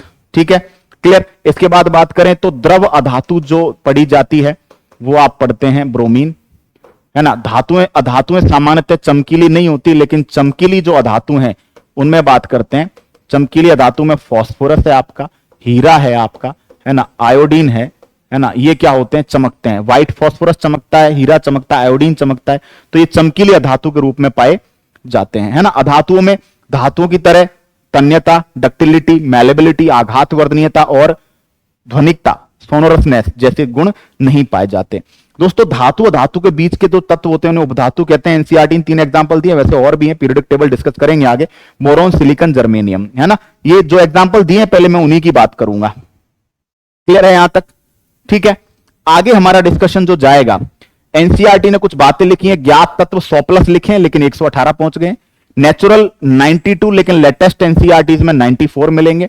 आर्टिफिशियल एलिमेंट 24 है। अधिकांश तत्व जो है वो ठोस हैं। कमरे के ताप पर द्रव रूप में जो गैसेस के रूप में पाए जाते हैं ये मोस्टली अधातु हैं, है ना। और ये 11 तत्व हैं। लिक्विड की फॉर्म में रूम टेम्परेचर पर पाए जाते हैं 2 तत्व, जिनमें ब्रोमीन जो है वो तो नॉन मेटल है, अधातु है, और जिनमें पारा जो है वो धातु है। ये लिक्विड है। रूम टेम्परेचर से थोड़ा सा ज्यादा 303 केल्विन यानी कि 30 डिग्री सेंटीग्रेड, उस पर सीजियम और गैलियम भी लिक्विड है। तो हथेली पर रखते पिघल जाते हैं। क्वेश्चन आता है वे मेटल जो हथेली पर रखते ही पिघल जाते हैं कौन कौन से हैं? तो आप बोलेंगे, है ना, क्योंकि 30 डिग्री सेंटीग्रेड, हमारी ह्यूमन बॉडी का टेम्परेचर 37 डिग्री सेंटीग्रेड होता है। तो हथेली पर रखते ही पिघलने वाले मेटल गैलियम और सीजियम। ठीक है, तो एनसीईआरटी का डेटा है, पॉइंट टू पॉइंट ही डिस्कस कर रहे हैं, नथिंग ऑल। ठीक है, बाकी यौगिक, कंपाउंड, मिक्सचर, इनकी बात हम कर चुके हैं। यौगिक 2 या 2 से अधिक तत्वों के निश्चित अनुपात में केमिकल रिएक्शन से बनता है, डिस्कस कर चुके हैं। क्लियर है ना। अब अणु में सेम एटम रिएक्ट करते हैं, सेम एटम रिएक्ट करते हैं आपस में, सेम एटम आपस में रिएक्ट करते हैं। और यौगिक के अंदर डिफरेंट एटम आपस में रिएक्ट करते हैं। अलग अलग प्रकार के परमाणु आपस में रिएक्ट करते हैं, डिफरेंट एटम रिएक्ट करते हैं। ये बातें भी चर्चा में रख लेना। ठीक है, आगे चर्चा रही कंपाउंड और मिक्सचर। देखो, कंपाउंड कह रहे हैं यौगिक जो होते हैं इनको तत्व क्रिया करके बनाते हैं, जबकि मिक्सचर जो होता है तत्व या यौगिक बिना क्रिया के आपस में मिल जाते हैं, मिक्सचर बनाते हैं। तत्व का संगठन, कंपाउंड का संगठन अनचेंज्ड होता है, मिक्सचर का चेंज कर सकते हो, है ना। यौगिक में नई प्रॉपर्टीज आती है, मिक्सचर में अपने घटकों की प्रॉपर्टीज होती है। ये क्वेश्चन आ रखा है कि जो कंपाउंड होता है वो रासायनिक और वैद्युत रासायनिक, है ना, केमिकल और इलेक्ट्रोकेमिकल मेथड से अलग हो सकते हैं, जबकि मिक्सचर्स को अलग करने के लिए फिजिकल मेथड अपनाने पड़ते हैं। ध्यान रखना, मिक्सचर्स को भौतिक विधि फिजिकल मेथड के द्वारा अलग करते हैं, जबकि कंपाउंड्स को केमिकल या इलेक्ट्रोकेमिकल मेथड से अलग करते हैं। स्टेट एग्जाम राजस्थान स्टेनोग्राफर में क्वेश्चन आ रखा है। ठीक है, तो ये था हमारा टॉपिक पूरा। मैं पूरे टॉपिक का बेस्ट एवर जो केवल केवल आपको यह भी समझा चुका हूं कि किस किस को प्योर माना है, किस किस को इम्प्योर माना है। समझे, तत्व आपका सबसे प्योर है, कंपाउंड और मॉलिक्यूल आपके प्योर हैं, है ना, और मिक्सचर आपका इम्प्योर है। ठीक है, तत्व सिंबल रखता है, फॉर्मूला नहीं होता। मिक्सचर का कोई सिंबल कोई फॉर्मूला नहीं होता, है ना, और जो कंपाउंड और अणु होते हैं उनके फॉर्मूले होते हैं। अणु का ध्यान रखना, अणु, कंपाउंड और मॉलिक्यूल दोनों ही देखा जाए अणु है, लेकिन अणु में सेम टाइप के, डिफरेंट टाइप के, दोनों टाइप के एटम हो सकते हैं। कंपाउंड में डिफरेंट टाइप के होते हैं। तो कंपाउंड में वे कंपाउंड वही होते हैं जिनमें डिफरेंट टाइप के एटम्स हो, वो अणु भी हैं, है ना। चलो, तो अब इसकी एक प्रैक्टिस हम कर रहे हैं। देखो, जैसे कुछ प्रैक्टिस दी है यहां पे, वो मैं प्रैक्टिस कुछ क्वेश्चंस करवा देता हूं। देखो, जैसे ये क्वेश्चन आता है पृथक करने की विधि। अब जैसे पृथक्करण की विधियां अभी हमारे सिलेबस में हमने डिस्कस नहीं किया, टॉपिक में नहीं है, मैं आगे पढ़ाऊंगा तब मैं और क्लियर कराऊंगा। सोडियम क्लोराइड को जल से, तो ध्यान रखना, जल से नमक प्राप्त करने की जो विधि है ना, उसका नाम है वाष्पीकरण। ठीक है, ये फिलहाल के लिए याद करेंगे क्योंकि इस टॉपिक में एनसीईआरटी ने डिस्कस नहीं कराई है, लेकिन क्वेश्चंस में डाल दी है। तो मैं नेक्स्ट में जो है किस टॉपिक में है ये, वो नेक्स्ट क्लास में लूंगा। ठीक है, अमोनियम क्लोराइड। दोस्तों, अमोनियम क्लोराइड के बारे में आपको कहा है अमोनियम क्लोराइड को सोडियम क्लोराइड से अलग करना है। अमोनियम क्लोराइड के बारे में कहा है अमोनियम क्लोराइड का ऊर्ध्वपातन होता है। तो जैसे इसको गर्म करेंगे ये गैस बन के अलग हो जाएगा, है ना, तो इसको बोलते हैं ऊर्ध्वपातन मेथड, सब्लिमेशन मेथड के द्वारा अलग करेंगे। नेक्स्ट, धातु के छोटे टुकड़े को कार के इंजन ऑयल, तो छान लेंगे, फिल्ट्रेशन, निस्यंदन, है ना, तो छान लेंगे तो वो अलग हो जाएगा। ठीक है, अगला है दही से मक्खन। दही से मक्खन निकालने के लिए दोस्तों अपकेंद्रण विधि। क्यों? क्योंकि ये कोलोइडल सॉल्यूशन बनते हैं, जैसे उसको हिलाते हैं तो मक्खन साइड में इकट्ठा हो जाता है ना, तो अपकेंद्रण विधि के द्वारा अलग करते हैं। जल से तेल निकालना है, जल और तेल दो अलग अलग लेयर बनेगी, तो दोस्तों कीप मेथड, पृथक्करण कीप मेथड से अलग करेंगे। चाय से चाय की पत्तियां अलग करनी है, छान लेंगे, निस्यंदन से अलग करेंगे चाय से चाय की पत्तियों को, है ना। बालू से लोहे की पिनों को, अब बालू में से लोहे की पिनों को खींच के लाना है, तो दोस्तों चुंबक के द्वारा, तो उसको चुंबकीय पृथक्करण कहते हैं, मैग्नेटिक सेपरेशन। और भूसे से गेहूं के दाने को, दोस्तों जो भूसा है उसमें से गेहूं के दाने निकालने हैं, तो सबसे पहले छान लेंगे, है ना, एक बार छान लेंगे, उसके बाद हवा में उड़ा देंगे, कूलर की हवा में या छत पे खड़े होकर हवा में, तो भूसा हल्का होता है, अलग हो जाएगा, है ना। तो इसको छानना, सिंपली छानना, और विनोइंग, विनोइंग का मतलब होता है निष्पावन, हवा में उड़ाना। ये मेथड्स अलग से पढ़े जाते हैं, यहां डिस्कस नहीं हुए, लेकिन मैं क्योंकि प्रैक्टिस में दे रखा है इसलिए याद करें। पानी में जो मिट्टी के महीन कण तैर रहे हैं, दोस्तों ध्यान रखना, सबसे पहले उन्हें नीचे बिठाना है। नीचे बिठाना होता है अवसादन, नीचे बिठाने के बाद हटा देना। अवसादन में नीचे बिठा देते हैं, है ना, नीचे बिठा देते हैं, उसको बोलते हैं अवसादन। अवसादन के बाद उनको हटा देते हैं, इसे बोलते हैं डिकेंटेशन। और हटाने के बाद एक बार वापस छान लेंगे, निस्यंदन। तो क्वेश्चन आता है कि भैया पानी में तैरते हुए मिट्टी के कणों को तो सबसे पहले क्या करेंगे, उन्हें बैठने देंगे, नीचे बैठने के बाद उसमें से पानी को हटा लेंगे, फिर उसके बाद एक बार और अच्छे से छान लेंगे। पुष्प की पंखुड़ियों के निचोड़ से कलर्स को, तो कलर्स को अलग करने के लिए वर्णलेखन या क्रोमेटोग्राफी, रंगों को अलग करने के लिए वर्णलेखन या क्रोमेटोग्राफी विधि काम में लेते हैं। ये डिस्कस होगा आगे, चिंता नहीं करें, है ना। अगला क्वेश्चन, चाय तैयार करने के लिए आप किन किन चरणों का प्रयोग करेंगे? विलयन में क्या लेंगे, विलायक क्या लेंगे, विलेय क्या लेंगे, घुलना, घुलनशील, अघुलनशील क्या करेंगे? तो सबसे पहले दोस्तों आप क्या लेंगे, है ना, सबसे पहले आप पानी लेंगे। ठीक है, पानी में सॉल्यूट डाल देंगे, चाय और चीनी डाल दिया। ठीक है, इसके बाद अगर बात करेंगे, अच्छे से सॉल्यूशन बन गया। सॉल्यूशन बनने के बाद क्लियर, घुल गए, घुलने के बाद दोस्तों क्या हो गया, शुगर जो होगी वो तो घुलनशील होगी, और चाय की जो पत्तियां होंगी वो अघुलनशील होंगी, है ना भाई। सबसे पहले आपने पानी लिया, पानी के बाद आपने विलायक, भाई विलयन बनाने के लिए विलायक लिया, विलयन तो बाद में बनेगा। ठीक है, तो पहले आपने विलायक लिया, पानी, पानी में शुगर चीनी डाली, शुगर चीनी डालने के बाद तो इसको नंबर 1 पे डालेंगे विलायक। देखो मैं नंबरिंग कर रहा हूं, सबसे पहले आप विलायक लेंगे, पानी, पानी में विलेय डालेंगे, विलेय डालने के बाद, विलेय डालने के बाद क्या हुआ, है ना, आपस में वो घुल जाएंगे, घुलने के बाद विलयन बन गया। विलयन बनने के बाद घुलनशील है कौन, चीनी, है ना, अघुलनशील है चाय, है ना, क्लियर, अघुलनशील हो गया, बन गई। अब बनने के बाद छानेंगे, छानेंगे तो जो घुले है, जो ड्रिंक पीने के लिए जो फिल्ट्रेट है वो आ जाएगा नीचे, और जो अवशेष बच गया उसको फेंक देंगे, रेजिड्यू को 8। क्लियर, तो ये मेथड है। चलो दोस्तों, प्रज्ञा ने 3 अलग अलग पदार्थों की घुलनशीलता 100 ग्राम जल में फिक्स तापमान पर, ये बहुत इंपॉर्टेंट क्वेश्चन है। 100 ग्राम, देखो ये कंसेप्ट क्या कह रहा है, मैंने कहा है फिक्स तापमान पर फिक्स मटेरियल घुलेगा। जैसे पोटेशियम नाइट्रेट 283 केल्विन ताप पर पानी में, 100 ग्राम पानी में, ठीक है, 100 ग्राम पानी में, 100 ग्राम पानी में ये कह रहा है पोटेशियम नाइट्रेट 283 केल्विन ताप पर 21 ग्राम घुलता है, 293 पर 32 ग्राम घुल सकता है, 313 पर 62 ग्राम, 333 पर 106 ग्राम, 353 पर 167 ग्राम। ठीक, तो हर पदार्थ में सोडियम क्लोराइड 283 पर 36 ग्राम, ये ऐसे ऐसे घुलते हैं। ठीक है, सिंपल सा, जैसे जैसे ताप बढ़ा रहे हो घुलनशीलता बढ़ती जा रही है। अब इन्होंने क्वेश्चन दिए हैं। सबसे पहला क्वेश्चन, 50 ग्राम जल में 313 केल्विन ताप पर पोटेशियम नाइट्रेट को संतृप्त बनाने के लिए कितने ग्राम पोटेशियम नाइट्रेट चाहिएगा? देखो समझो, 50 ग्राम, 100 ग्राम की बात हुई थी, अब 50 ग्राम कह रहा है कितने तापमान पर? 313 केल्विन तापमान पर पोटेशियम नाइट्रेट। समझो, पोटेशियम नाइट्रेट 313 केल्विन ताप पर कितना चाहिए? 100 ग्राम में 62 ग्राम चाहिए, तो 50 ग्राम में कितना चाहिएगा? 31 ग्राम। अरे भाई 313 केल्विन ताप पर 100 ग्राम पानी में संतृप्त बनाने के लिए 62 ग्राम क्या आ सकता है? Potassium nitrate. तो बताओ 50 ग्राम में कितना आएगा? तो 50 ग्राम में आएगा भैया 31 ग्राम। अगला, प्रज्ञा 353 केल्विन ताप पर पोटेशियम क्लोराइड का संतृप्त विलयन तैयार करती है, विलयन को ठंडा करने के लिए छोड़ देती है। अब क्या होगा? समझो, प्रज्ञा कितने तापमान पर भाई? 353 केल्विन तापमान पर, 353 केल्विन तापमान पर किसको? 353 केल्विन तापमान पर पोटेशियम क्लोराइड को, इसको पोटेशियम क्लोराइड को रख रही है 353 केल्विन तापमान पर, यहां ठंडा करने के लिए छोड़ दिया। अब जैसे ही ठंडा करने 353 तापमान पर कितने ग्राम घुला हुआ? 54 ग्राम।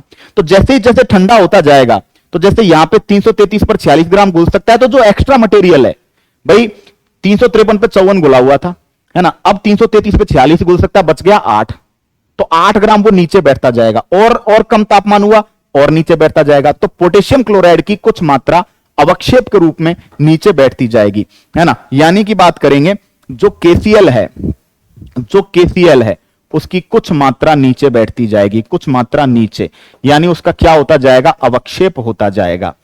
चलो ठीक है साहब, और बात क्या चली? 293 केल्विन प्रत्येक लवण की घुलनशीलता का परिकलन करें, इस तापमान पर कौन सा लवण सबसे ज्यादा अधिक घुलनशील है? 293 पर सबसे ज्यादा कौन सा घुलनशील है? 293 पर सबसे ज्यादा 37 ग्राम अमोनियम क्लोराइड घुलनशील है ना, टेबल में दी है, अमोनियम क्लोराइड घुलनशील है, सबसे ज्यादा उसकी मात्रा घोली जा रही है। फिर कह रहा है तापमान में परिवर्तन से घुलनशीलता पर क्या प्रभाव पड़ेगा? तो भैया तापमान में परिवर्तन से सॉल्युबिलिटी क्या हो रही है? तापमान बढ़ाने से सॉल्युबिलिटी बढ़ रही है, तापमान बढ़ाने से। ठीक है भाई, हुआ। चलो और आगे डिस्कस करेंगे। उदाहरण सहित व्याख्या संतृप्त विलयन की, शुद्ध पदार्थ की, कोलाइड की, निलंबन की, ये हो चुकी। संतृप्त विलयन कहा है आपको ऐसा विलयन जिसमें एक निश्चित ताप पर विलय की अधिकतम घुलित मात्रा पाई गई है ना। इसके बाद शुद्ध पदार्थ वो होता है जिसमें एक ही प्रकार के कण मौजूद होते हैं। कोलाइड ऐसे विलयन जो विषमांगी हैं और उनमें कणों का आकार 1 नैनोमीटर से 1000 नैनोमीटर के बीच है। निलंबन विलयन जिनमें कणों का आकार 1000 नैनोमीटर से ज्यादा है। ठीक है, अगला, प्रत्येक को समांगी विषमांगी में बांटो। सोडा वाटर, अब देखो सोडा वाटर जो है समांगी है, लकड़ी विषमांगी, लकड़ी विषमांगी, मिट्टी विषमांगी, बर्फ, बर्फ तो भाई है ना, अगर सिंपली बात करते हैं है ना, तो बर्फ होना नहीं चाहिए इसमें, क्योंकि बर्फ तो H2O है, तो H2O तो होनी नहीं चाहिए इसमें, क्योंकि H2O तो एक कंपाउंड है, तो इसको तो मिश्रण के इसको तो मिश्रण से साइड में ही कर देंगे, है ना, इसको तो हटा दो। इसके बाद बच गया क्या? वायु, तो वायु आपके किसमें? समांगी में। सिरका समांगी, छनी हुई चाय समांगी, लेकिन लकड़ी और मिट्टी किसमें आ गई? विषमांगी। क्यों? क्योंकि मिट्टी में अलग अलग प्रकार के पार्टिकल हो सकते हैं, अलग अलग पहचाना जा सकता है, अलग अलग रंग देते हैं, और लकड़ी में भी अलग अलग चीजों को पहचाना जा सकता है। इसी तरह किस प्रकार से पुष्टि करेंगे? दिया हुआ रंगीन द्रव जल है, तो दोस्तों जल कैसे पता चलेगा? हम उसको गर्म ठंडा करके देखेंगे, है ना। Boiling point 100 degree, freezing point 0 degree, है ना, क्वथनांक 100 डिग्री हो, है ना, और हिमांक गलनांक जो है वो आपके 0 डिग्री हो, तो हमें पता चल जाएगा 1 atm वायु दाब पर गलनांक क्वथनांक जो है 0 डिग्री, गलनांक हिमांक 0 डिग्री और क्वथनांक 100 डिग्री हो, तो वो क्या माना जाएगा? पानी। अगला, कौन सी वस्तुएं शुद्ध हैं? शुद्ध पदार्थ बेटो देखो मैंने कहा है आपसे, जिस शुद्ध पदार्थ में, अब वो छांट लो जो अशुद्ध है। अशुद्ध कौन होगा? मिक्सचर, है ना। तो भैया शुद्ध अशुद्ध दूध क्या है? मिक्सचर है, दूध पड़ा है, मिक्सचर है ना। लोहा, कैल्शियम ऑक्साइड, पारा, ईंट मिक्सचर है, लकड़ी मिक्सचर है, वायु मिक्सचर है, इनको छोड़ दो बाकी शुद्ध हैं, है ना। अब इनमें भी पहचान लो, पारा Hg सिंबल है, तत्व होगा। कैल्शियम ऑक्साइड अलग अलग प्रकार फॉर्मूला है, अलग अलग प्रकार के कैल्शियम और ऑक्सीजन अलग है, यौगिक, है ना। हाइड्रोक्लोरिक अम्ल ये भी यही होगा, यौगिक ही होगा। हाइड्रोक्लोरिक अम्ल ये भी यौगिक होगा। लोहा क्या होगा, तत्व होगा। बर्फ का फॉर्मूला H2O होता है, ये यौगिक होगा, है ना। तो यौगिक तत्व क्या होते हैं, यौगिक और तत्व क्या होते हैं, शुद्ध होते हैं। मिश्रण क्या होता है, अशुद्ध होता है। ठीक है, चलो भाई आगे। विलयनों की पहचान करो, है ना। अब विलयन की बात करो तो देखो भैया, विलयन मतलब बात करी जा रही है, ठीक।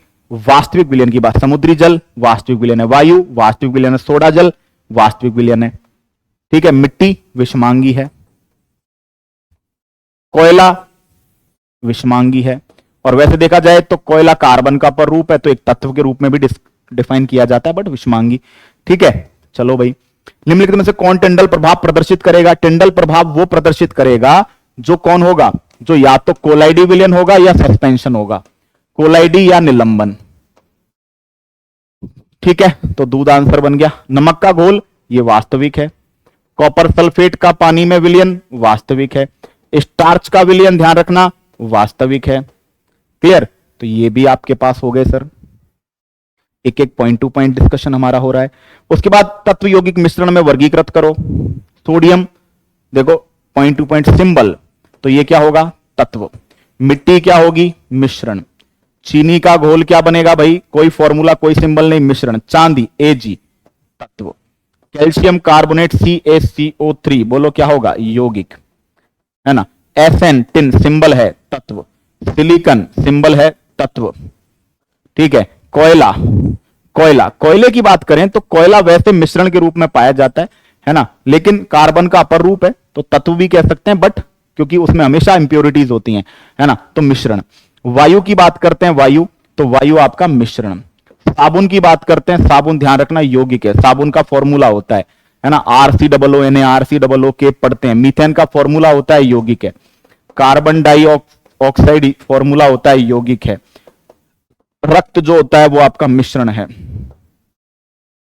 क्लियर हुई बात यहां तक, डन। आगे बात करें, आगे दोस्तों, कौन कौन भौतिक, कौन कौन परिवर्तन रासायनिक है।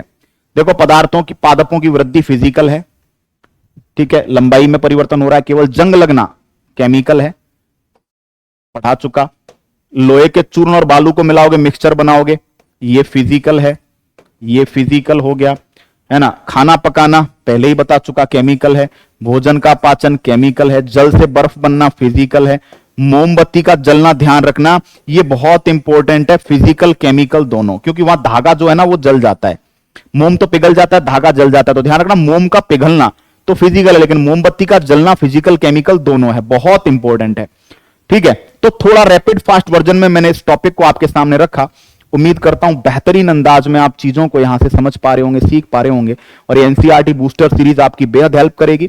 पीपीटी आपको बहुत डेकोरेटेड वर्जन में मिलने वाली है, तरीके से मिलने वाली है ना। तो मैं इसको कर दे रहा हूं सेव, एक्सपोर्ट कर दे रहा हूं PDF, है ना। और इसका नाम भी हम रख देते हैं क्या, हा matter around us pure, matter around us pure is matter around us pure. ठीक है, is matter around us pure. ठीक है, इसको सेव कर लेते हैं ताकि PDF आपको जो है मिल जाए। क्या चक्कर है, ये क्या हो रहा है भाई, 1 सेकेंड।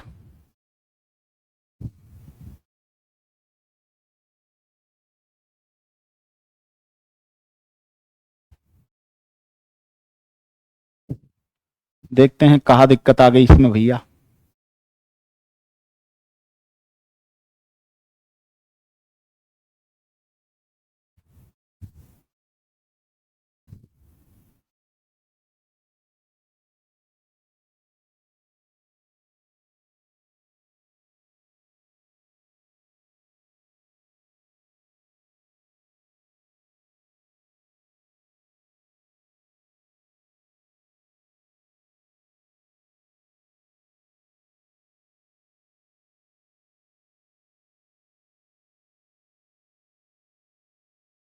ठीक है, चलिए दिक्कत कुछ आ रही है, बाकी इसको सेव करते हैं, है ना। आगे बात करेंगे नेक्स्ट वीडियो में, तब तक के लिए लेता हूं आप सबसे विदा।